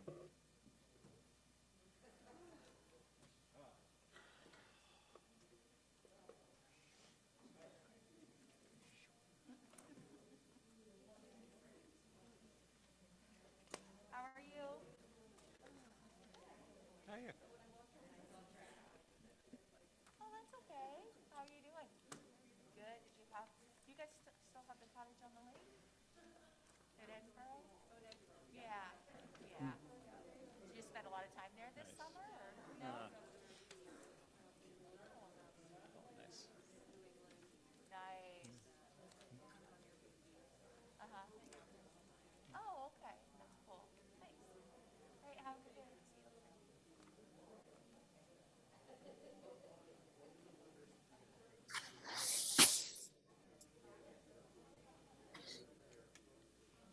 Oh, yeah, definitely. So this is the one.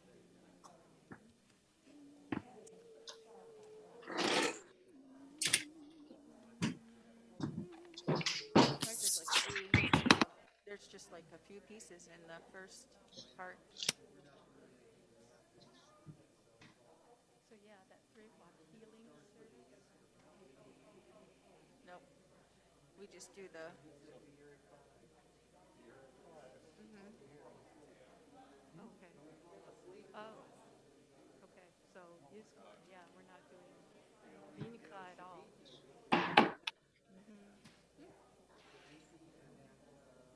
Avinu Malkeinu.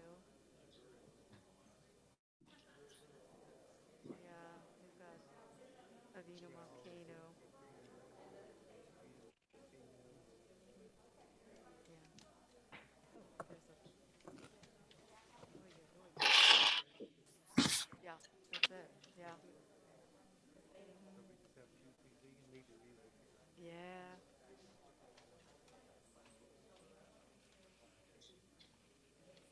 Yeah. You got a lot more than we do.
Hey, hello, everybody. Hello.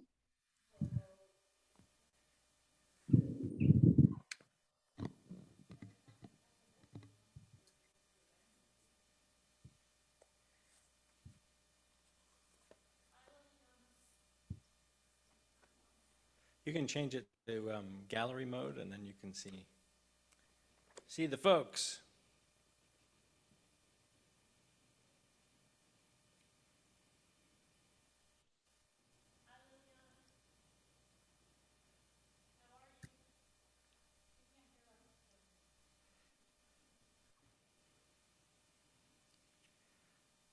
All right. So I thought that this afternoon, first of all, thank you and welcome to everybody who's joining us. We have people here, a couple of people at Temple helping out, and also people joining us via our live stream. I'm going to just turn on the YouTube live stream just in case anybody's looking for us there. One moment.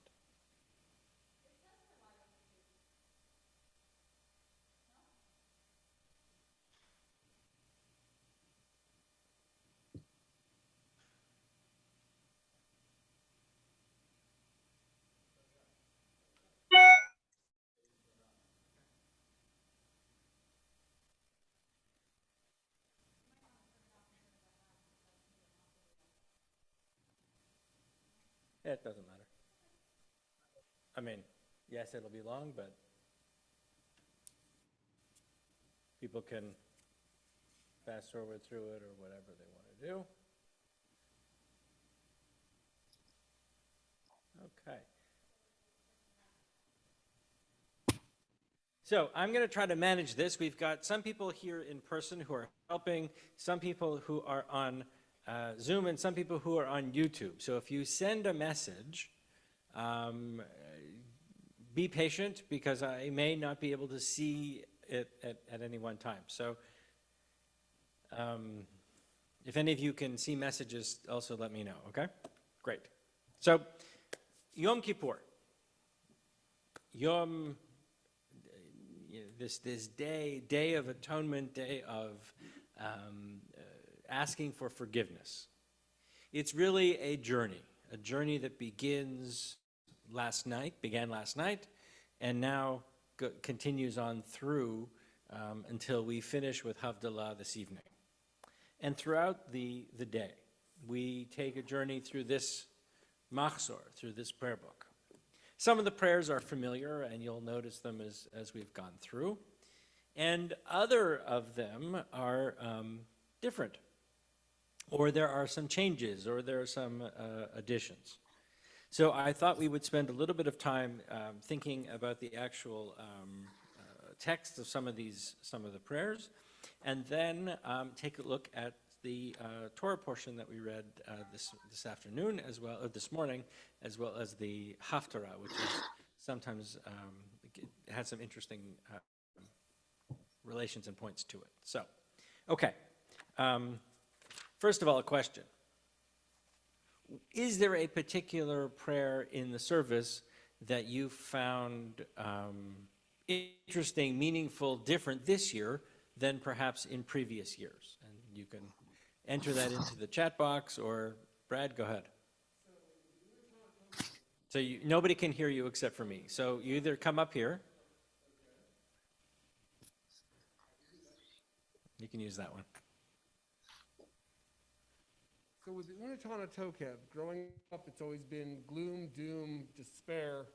This year, listening to it, it's gorgeous, but it sounds like it came out of an ABBA musical.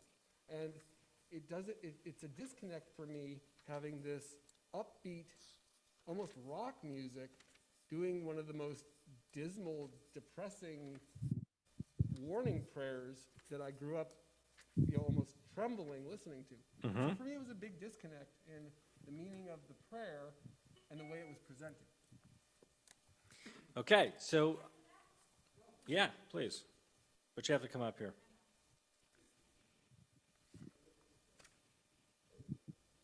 My thought on that is that I don't think that you have to be dismal in order to feel connected. I don't think it has to be, it just has to feel good. It doesn't matter that it's a day of atonement. It's more about just connecting to the song.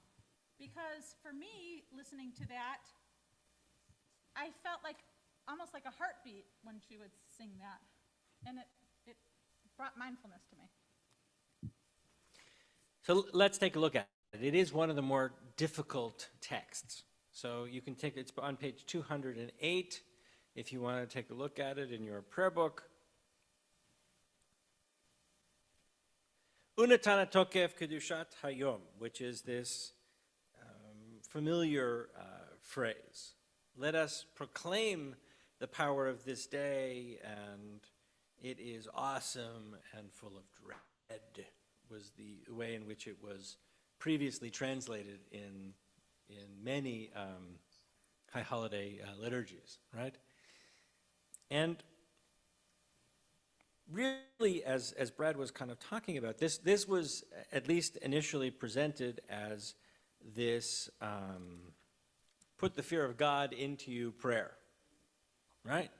That here's the judgment day, and you know this is the opportunity for God to sit in judgment on you, and here we are, and yet, if we actually dig into the text is a little bit less judgmental and more using the sense of awe inspiring rather than dread inspiring. Oh, get a little bit in here.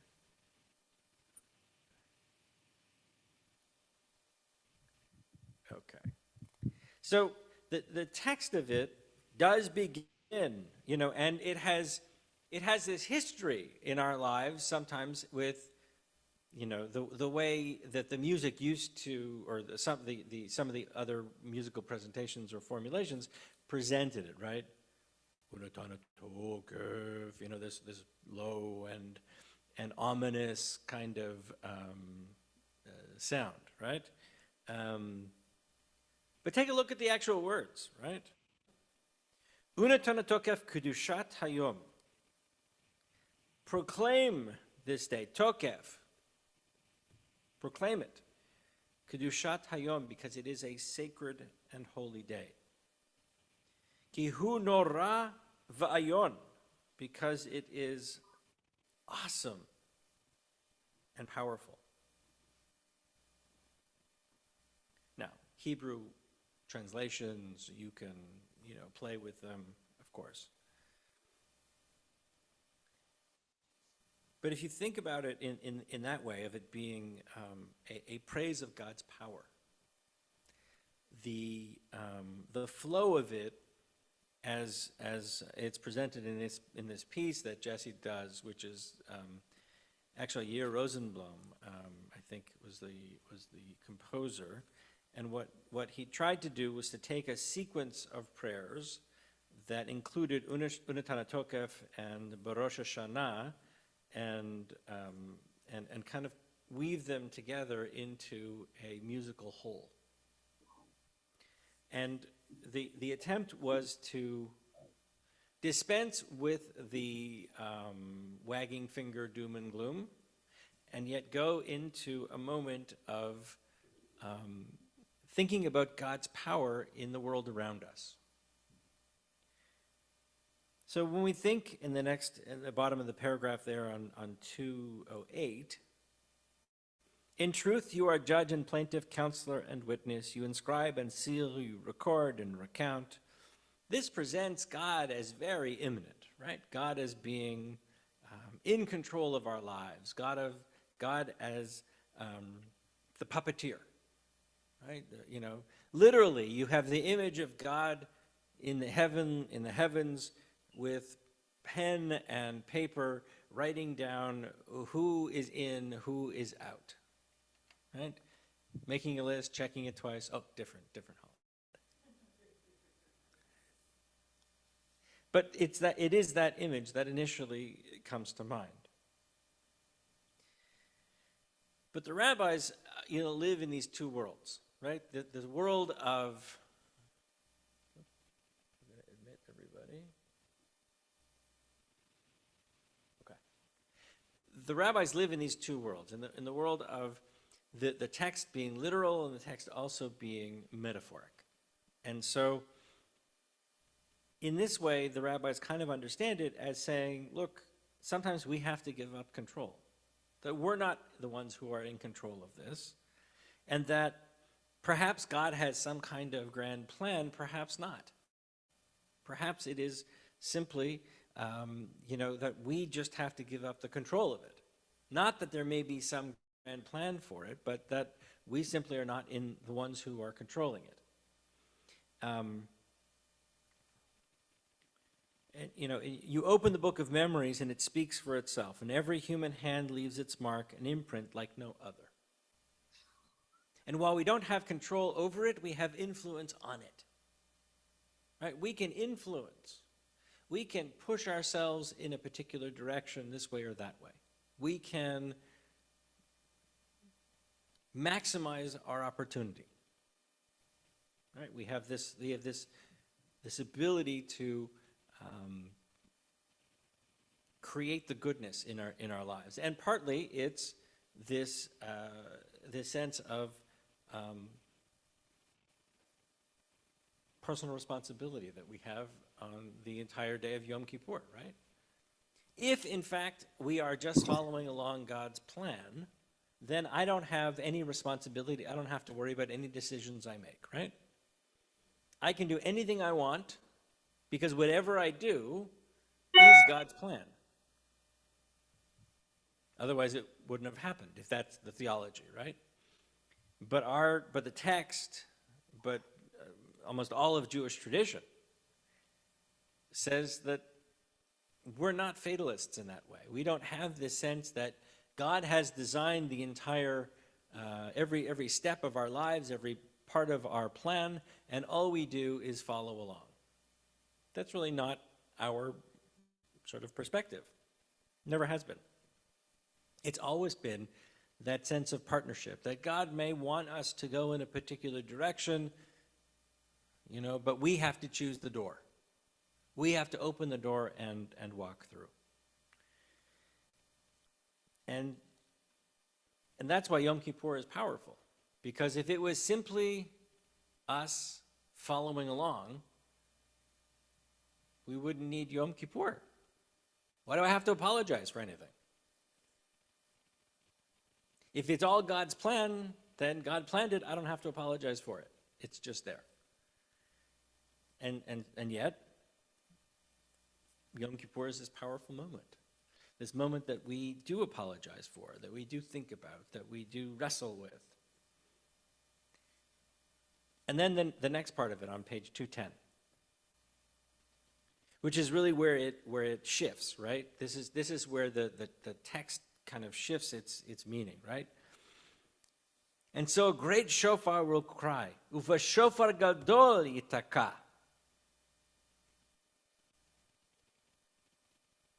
And that is that wake-up call, right? That wake-up call that says, that kind of pushes us out of our comfort zones.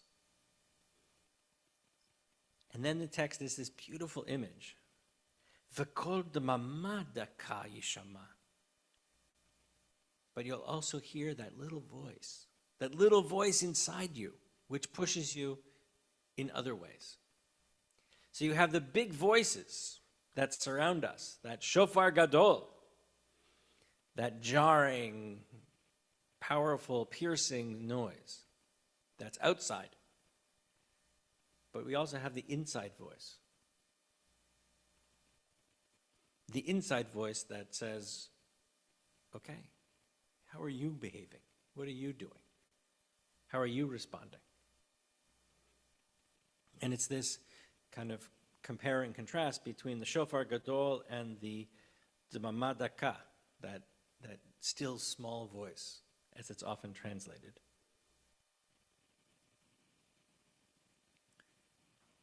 And then they bring in the imagery of the angels. The angels who are the heavenly realm, right? So angels are God's creation and are often seen as the heavenly court.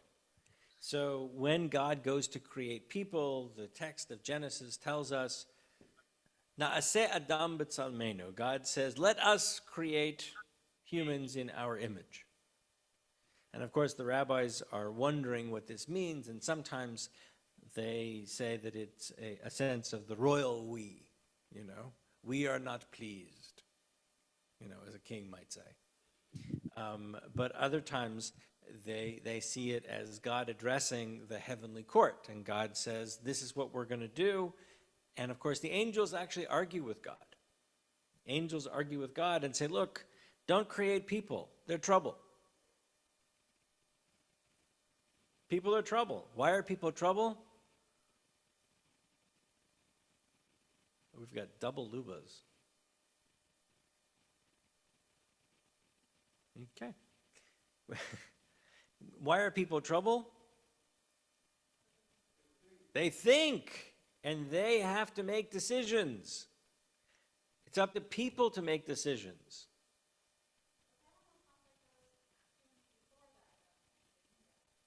Well, ostensibly, the rabbis say that the question was, well, that sounds like that there already was people if the angels already knew that. And the answer is, well, God explains what this concept of people is going to be. And in the explanation, God says, all these people, unlike you angels, angels, by the way, have no self-determination, right? They are the heavenly drones, right? They will follow and do God's bidding. In fact, the term angel, malach, is a messenger, right? The angels bring a message from God.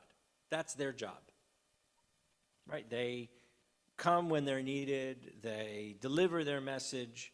They don't themselves determine anything, right? God wants to speak to Abraham on top of the mountain, and an angel comes down. You can picture it as that God's presence would be so overwhelming that we couldn't access any information without it being distilled down in a way that we understand, and so God sends an angel with the information so that we can actually absorb it. So the text then moves into this whole section of the angels, and saying that this is the day of judgment, and we're being judged, and all who come into the world pass before you like sheep before their shepherd. As a shepherd considers the flock when it passes beneath the staff, you count and consider every life. You set boundaries, you set destiny, you inscribe judgments. Where does all that come from? Where are the boundaries? Where are the destinies? Where are the judgments? And all that comes from Jewish practice, right? It's all about Jewish living, that the boundaries are the explanation of Jewish life and how we live it. And then they move into the final section, which is probably, one of the most troubling sections, if we take it literally. On Rosh Hashanah it is written, this is page 212, on Rosh Hashanah it is written, on the fast of Yom Kippur it is sealed. This concept that you have these books, and the book is opened on Rosh Hashanah and then is in some way sealed on Yom Kippur, which the rabbis really always understood as metaphor, right? They didn't really understand this in a literal way. They didn't really understand it as literally you are being written in for life or for death, or you're going to die this way or that way or whatever. It was really much more the sense of there are things in the world that happen, right? There are experiences that happen in the world, and we struggle with them. And people die for all sorts of reasons, right? We see that. We turn on the news and we see it. We see that people get born. We just had a little baby in the congregation a couple days ago. We have a couple more in the running, as it were, on deck. Wonderful ways to begin a new year. as we welcome new babies into our hearts. So we have people coming in and we have people going out. And that is essentially, that one line is the essence of humanity. How many will pass away from this world? How many will be born into it? That is who we are. We don't live forever. Much as we would like to try to forestall the inevitable or cheat death or figure out ways that we can prolong our lives, at a certain point, we have lived our cycle. If we're lucky, we get to do it for a long time and in a healthy way.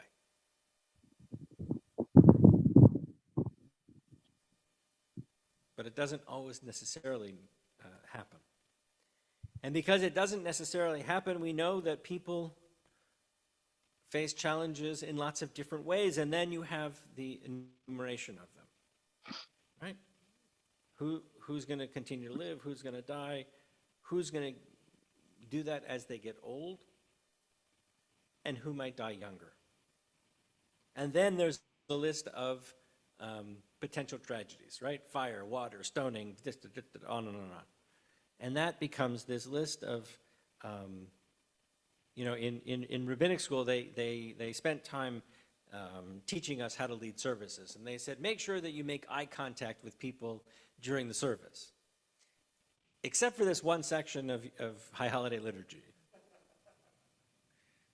Because you don't want to look at Mrs. Schwartz and say, fire, water, stoning,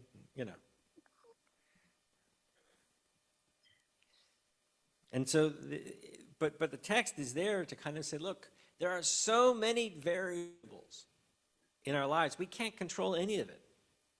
We can't control sickness. We sure know that these days, right? We clearly know that one. We clearly know that we can't control this horrible virus. We can't control, we can mitigate it. We can protect ourselves against it. We can do things to minimize it, but we're not in control. And when we realize that, then we have to ask, what are we in control of? So what are we in control of?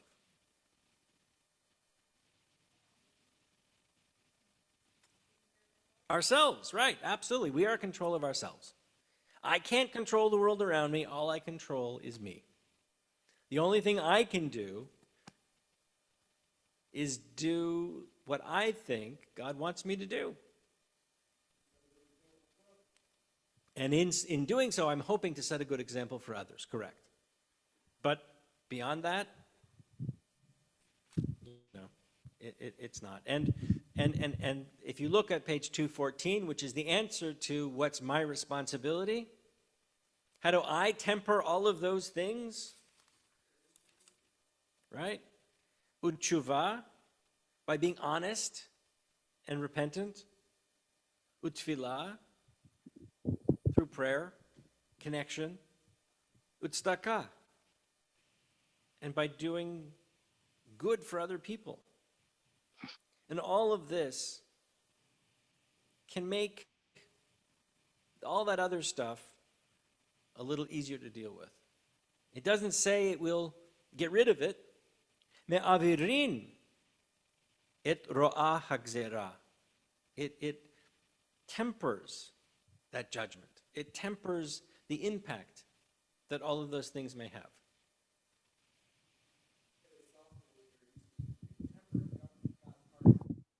Correct. Well, but actually, it's a better translation, right? Me'avirin, to pass over, avar, to pass over, et ro'ah, the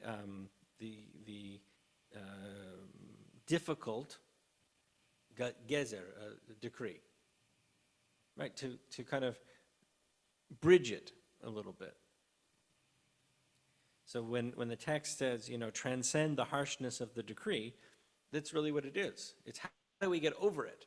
How do we get through these decrees? How do we get through, the plagues and the droughts and the beasts and the water and all of that other stuff? Well, if we take the essence of Jewish life, repentance, prayer, charity, that helps us manage all of that other stuff.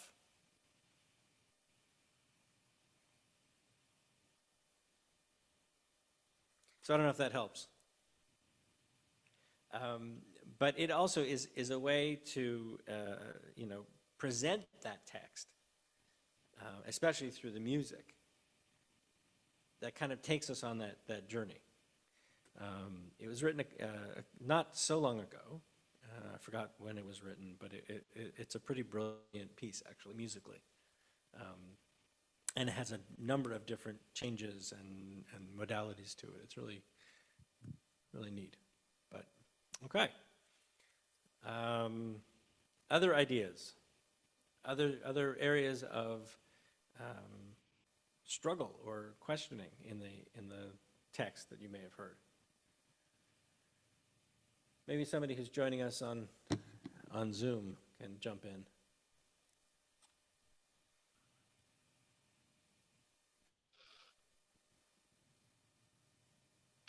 Yes, no?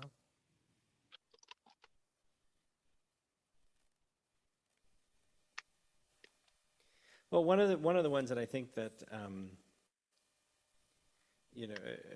many of us, or there are a number of ways of looking at it, but it's the confession, right? The vidui, which is, if we take a look at it, it is on page 296.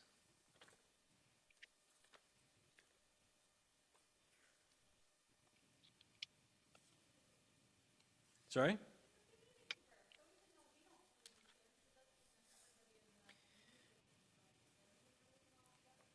So right, it's not, let me just, because people can't hear you, yeah.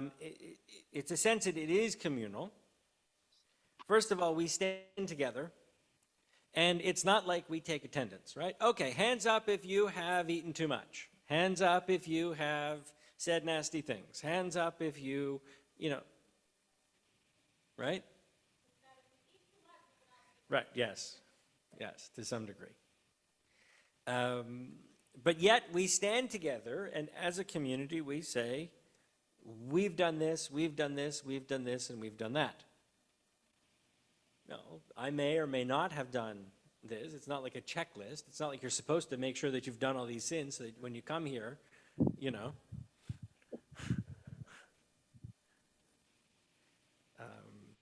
But it is that sense of, there are so many ways that we can miss the mark. Oh, there's Austin. Okay. There are so many ways that we miss the mark. There are so many ways that we don't find the right path. And so we enumerate them. Because when we just say, oh, sin, that kind of just goes quickly. Yeah, so, sins. It's different when you take the time. Ashamnu, bagadnu, gazalnu, dibarnu dofi. First of all, does anybody see a pattern there? Right, it's the Hebrew alphabet. Right, it goes through each of those words is one of the, it starts with the first letter of the alphabet, Ashamnu, which is the Aleph, Bagadnu, which is the Bet, and on and on. Why would they do that? It seems kind of a whimsical, kind of trivial thing to do if we're thinking about something so important as sins. The older prayer book had this great line which says, we confess our alphabet of woes, right? Which was just, I think, a fabulous kind of play. Because there's lots of sins. There's lots of opportunities to not do what we should have done. And there, you can go through this whole long list, which takes you on this journey. And we should be mindful of what we're doing and how we're doing it and the opportunities that we have to do better.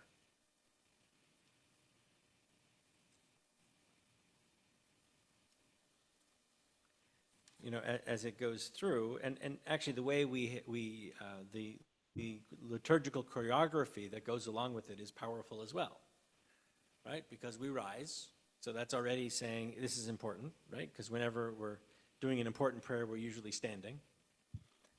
And then you have this symbolic kind of beating of the breast, and it's the Ashamnu, and then it's repeated, actually, right? So it's an antiphonal piece, right? So the Chazan, the Shliach Tzibur, the person leading the service, says the first word, Ashamnu, and then everybody responds, Ashamnu, and sort of in this sense of acknowledgement that these sins are part of the lexicon of our lives.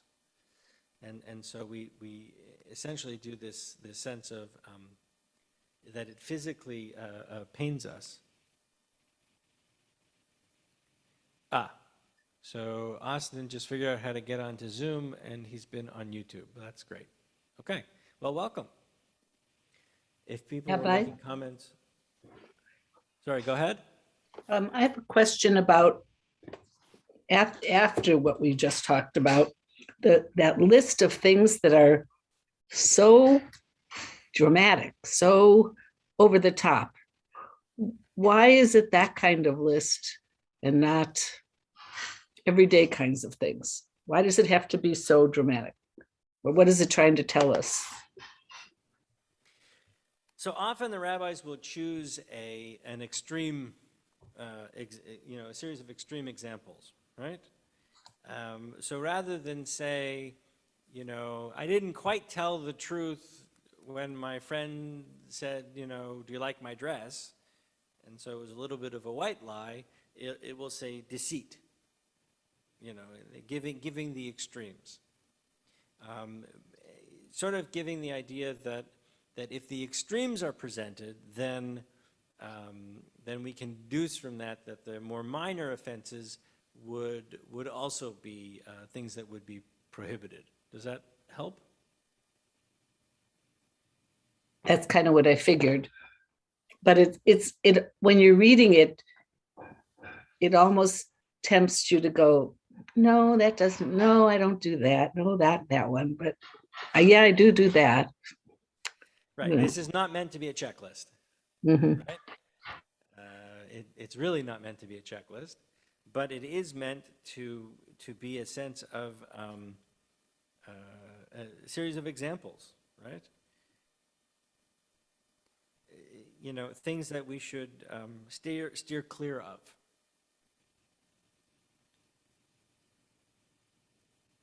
Thank you. And of course, if you had all of the little things, then, you'd need a longer alphabet.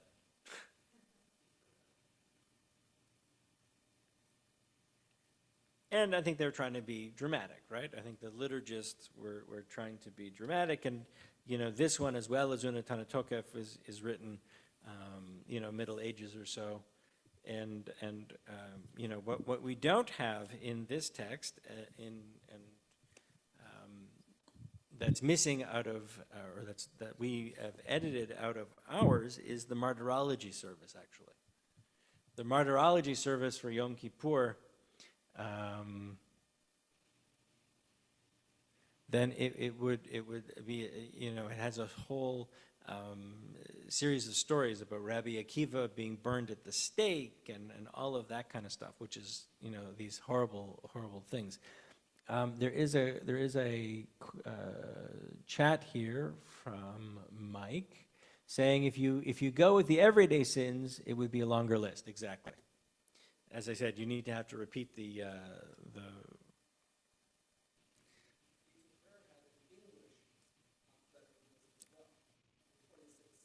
Right.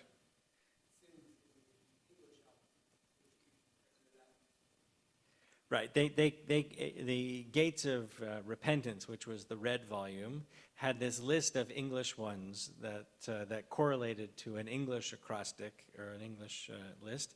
You know, and my favorite was, of course, xenophobia.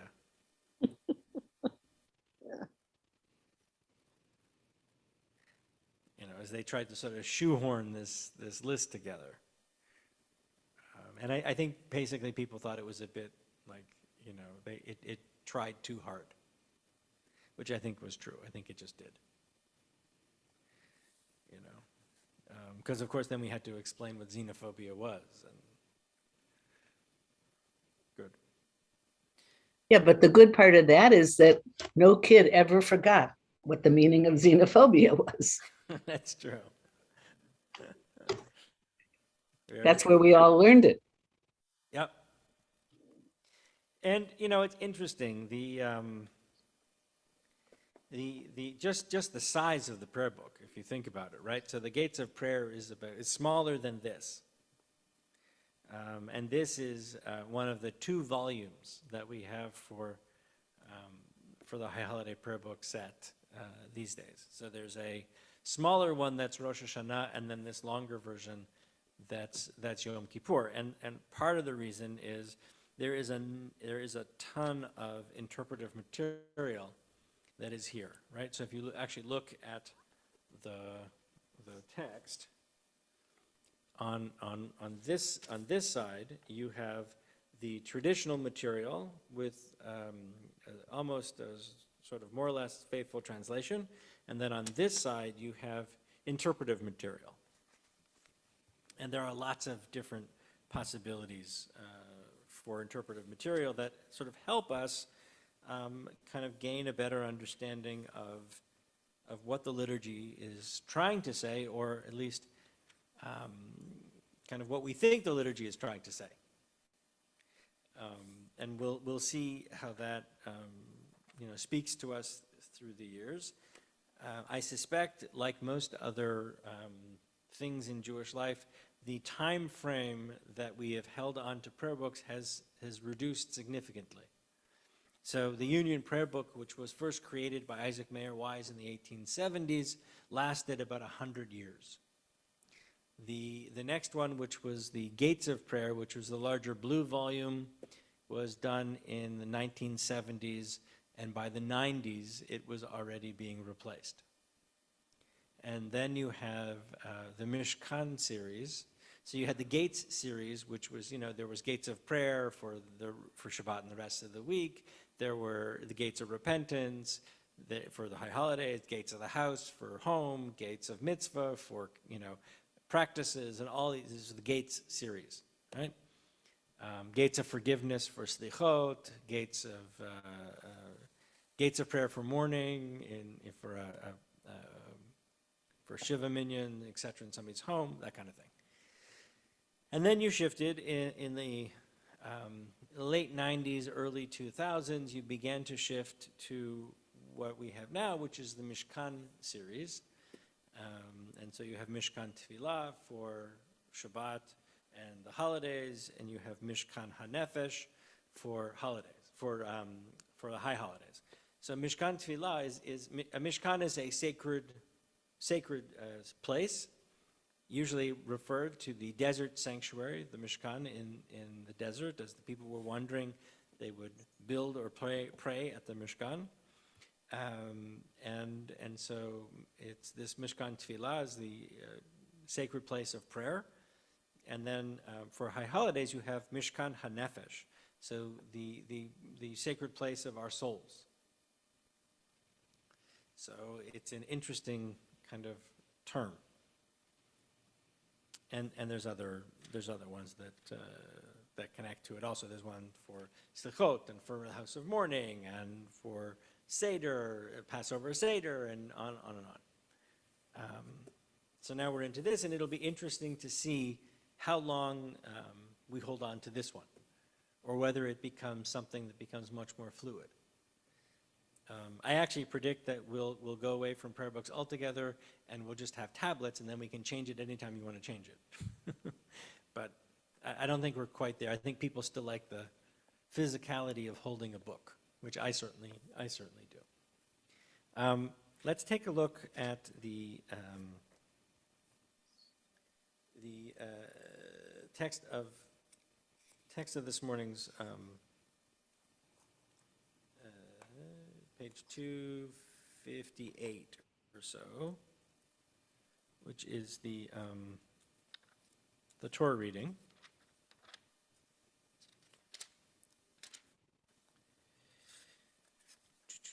Where are we here? Sorry, it's going to be 266.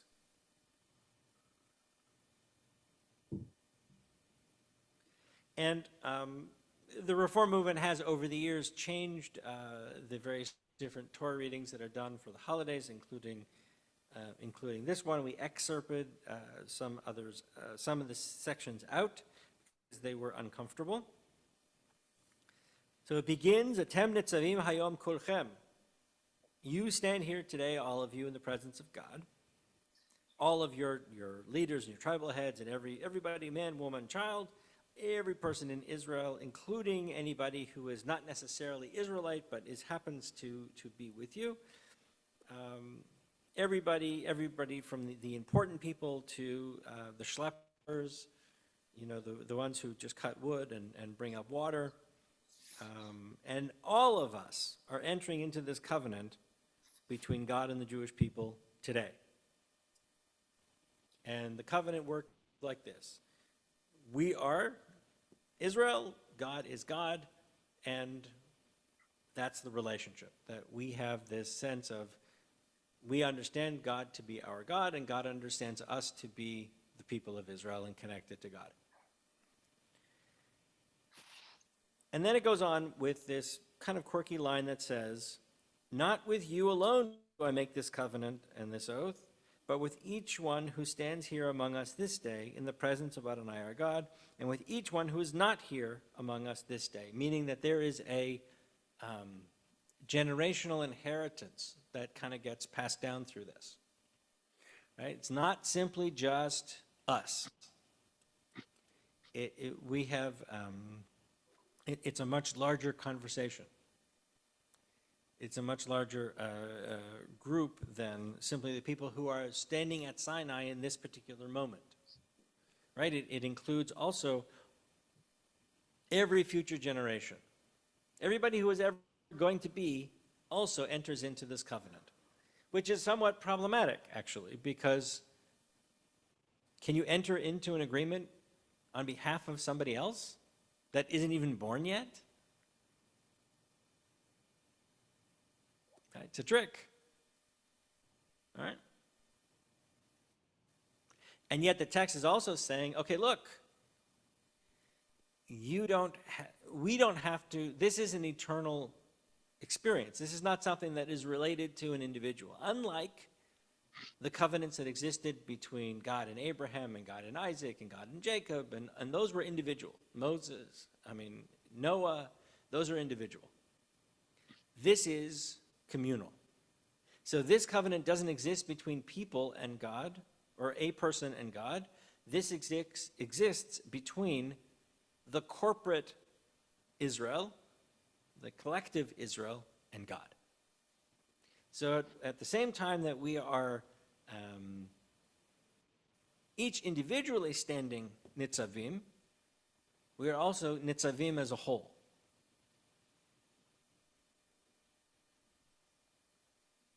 And then the text kind of jumps into what it means to be a nitzav, that we face challenges, and we face curses, and we face blessings, and all of that sort of comes together, and all of it has to do with how we live our lives and interact with God.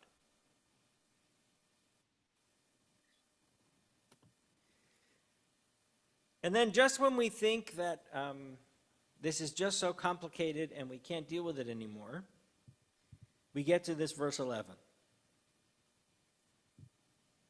on page 267. Ki mitzvah hazot, because this mitzvah, these mitzvot, these various different commandments, asher anochi mitzavcha hayom, that God has commanded us on this day, lo nifleit hi. It's not distant. It's not distant for you. Mimcha. Lo nifleit hi mimcha. It's not distant from you. Velo rechuka hi. It's not far away. Lo b'shamayim. It's not way up in the heavens, far away. You know. Lo b'shamayim hi. Lemor mi ya'ale lanu. You know, that you don't bother, don't say, don't give me the excuse, I can't go, you know, who can possibly go up to the heavens and get this message? Don't worry, it's not there. The messages aren't way up in the heavens. In fact, as you read through it, the messages are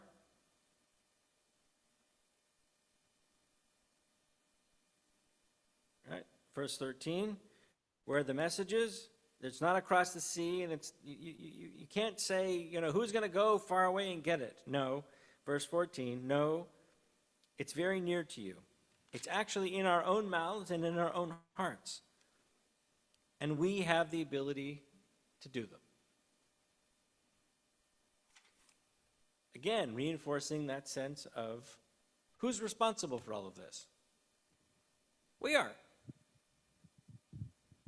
We are. Don't tell me it's far away. Don't tell me it's inaccessible. It's not. It's right here. It's yours. You have to take responsibility for that. Nobody else.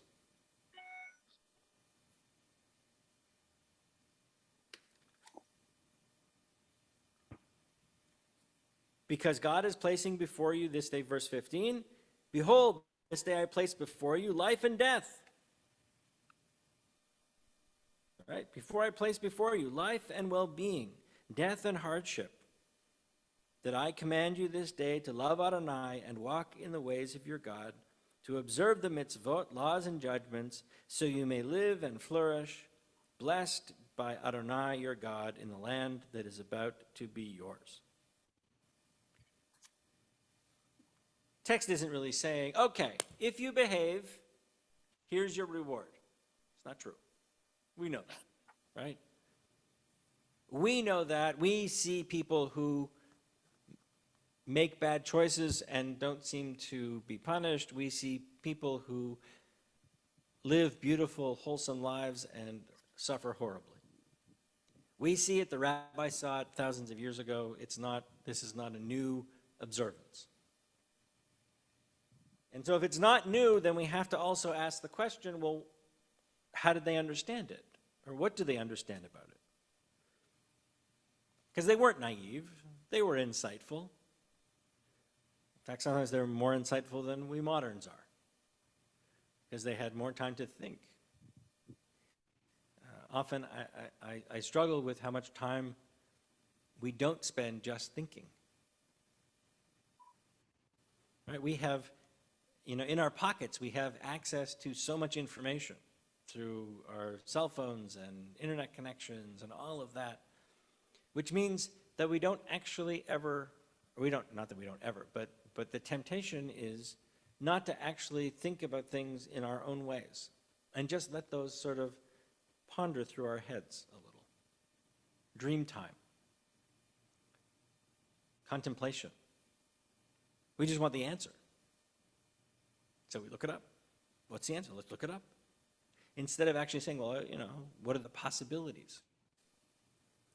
Because if you look at kind of history of Jewish study, it's far less about the answer and far more about engaging in the questions. And that's really what this text, and I think what the entire process of Yom Kippur is trying to get us to do, to think more about asking the questions and less about worrying about the answers. Death could happen in any number of ways. We just read it. Fire, water, stoning, sickness, this, that, whatever. Can't do anything about it. It's going to happen. now, today, tomorrow, 100 years from now, it's going to happen to all of us. So we can't prevent it. But we can determine how we live our lives. And we can determine how we interact with each other around these decision-making pieces.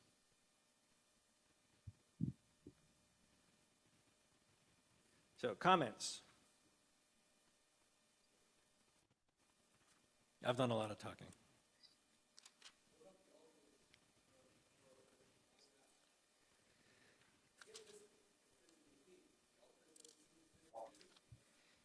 Right. So there was a feeling that, well, it does in the sense, okay, so the alternate translation is from Genesis 3. It's on page 269.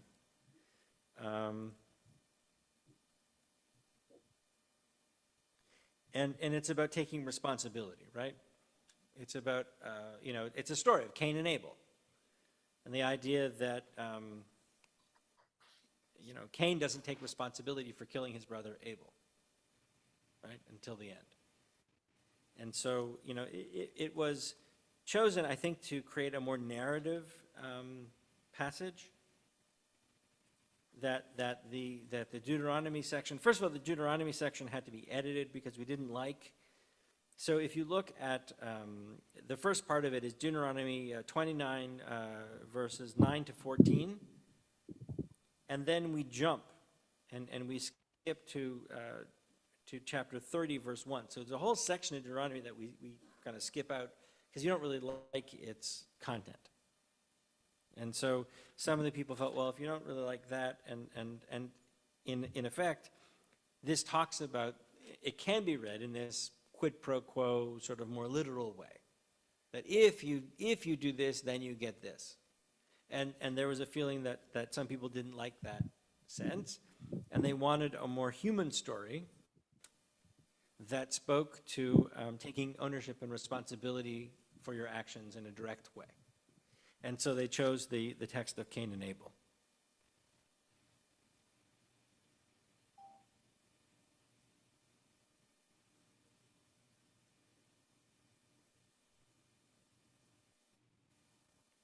Right, because we all know the story of Cain and Abel, right? Cain and Abel are brothers. They're actually the children of Adam and Eve, and they get into an argument. Cain is jealous of his brother Abel. They get into an argument. Cain kills Abel, and then God says, by the way, Cain, where's Abel? Now, God obviously knows, right? But God is giving, so why is God saying this to Cain? Yeah, he's giving Cain the opportunity to be honest, to tell the truth, to come clean, right? To be remorseful, to be repentant, to ask for forgiveness for having done this. And of course, what does Cain say? I have no idea. Am I supposed to keep track of my brother? What? I don't know. Now, if any of you have ever had a child, this is standard, behavior, right? Who knocked over the lamp? I don't know. Right? How many people have gotten that response that something happened in the house, right? Oh, yeah. I don't know. May I say something? Yes, Luba, go ahead.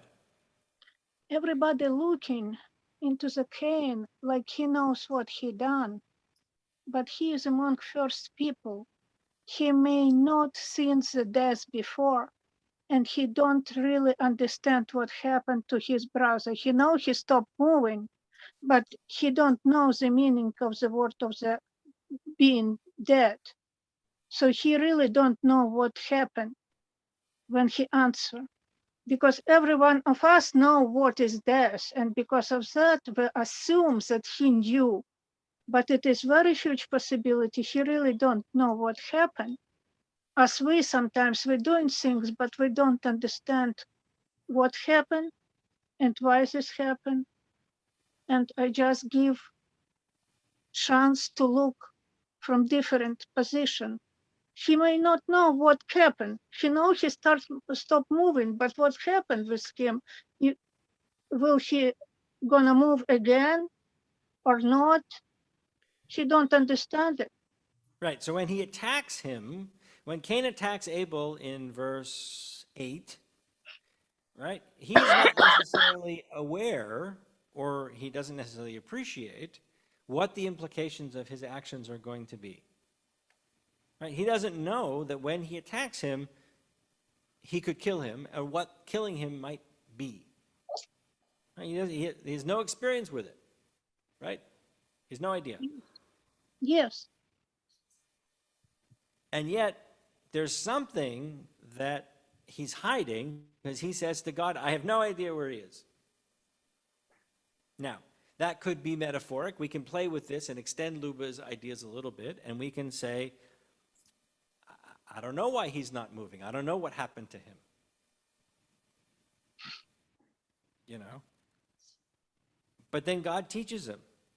And what have you done? Your brother's blood cries out to me from the earth.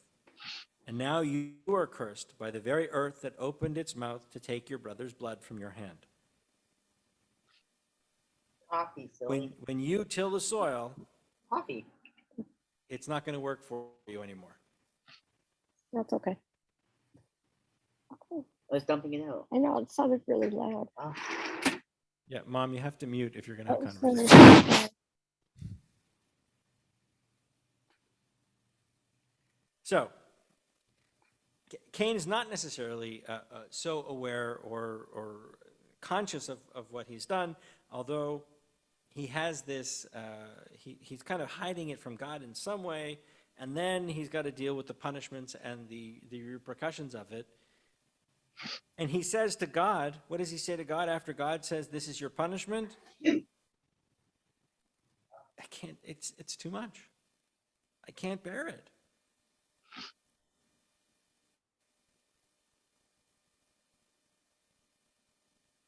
You know, so this is kind of God teaching people about their actions, about being careful in terms of how you interact with other people.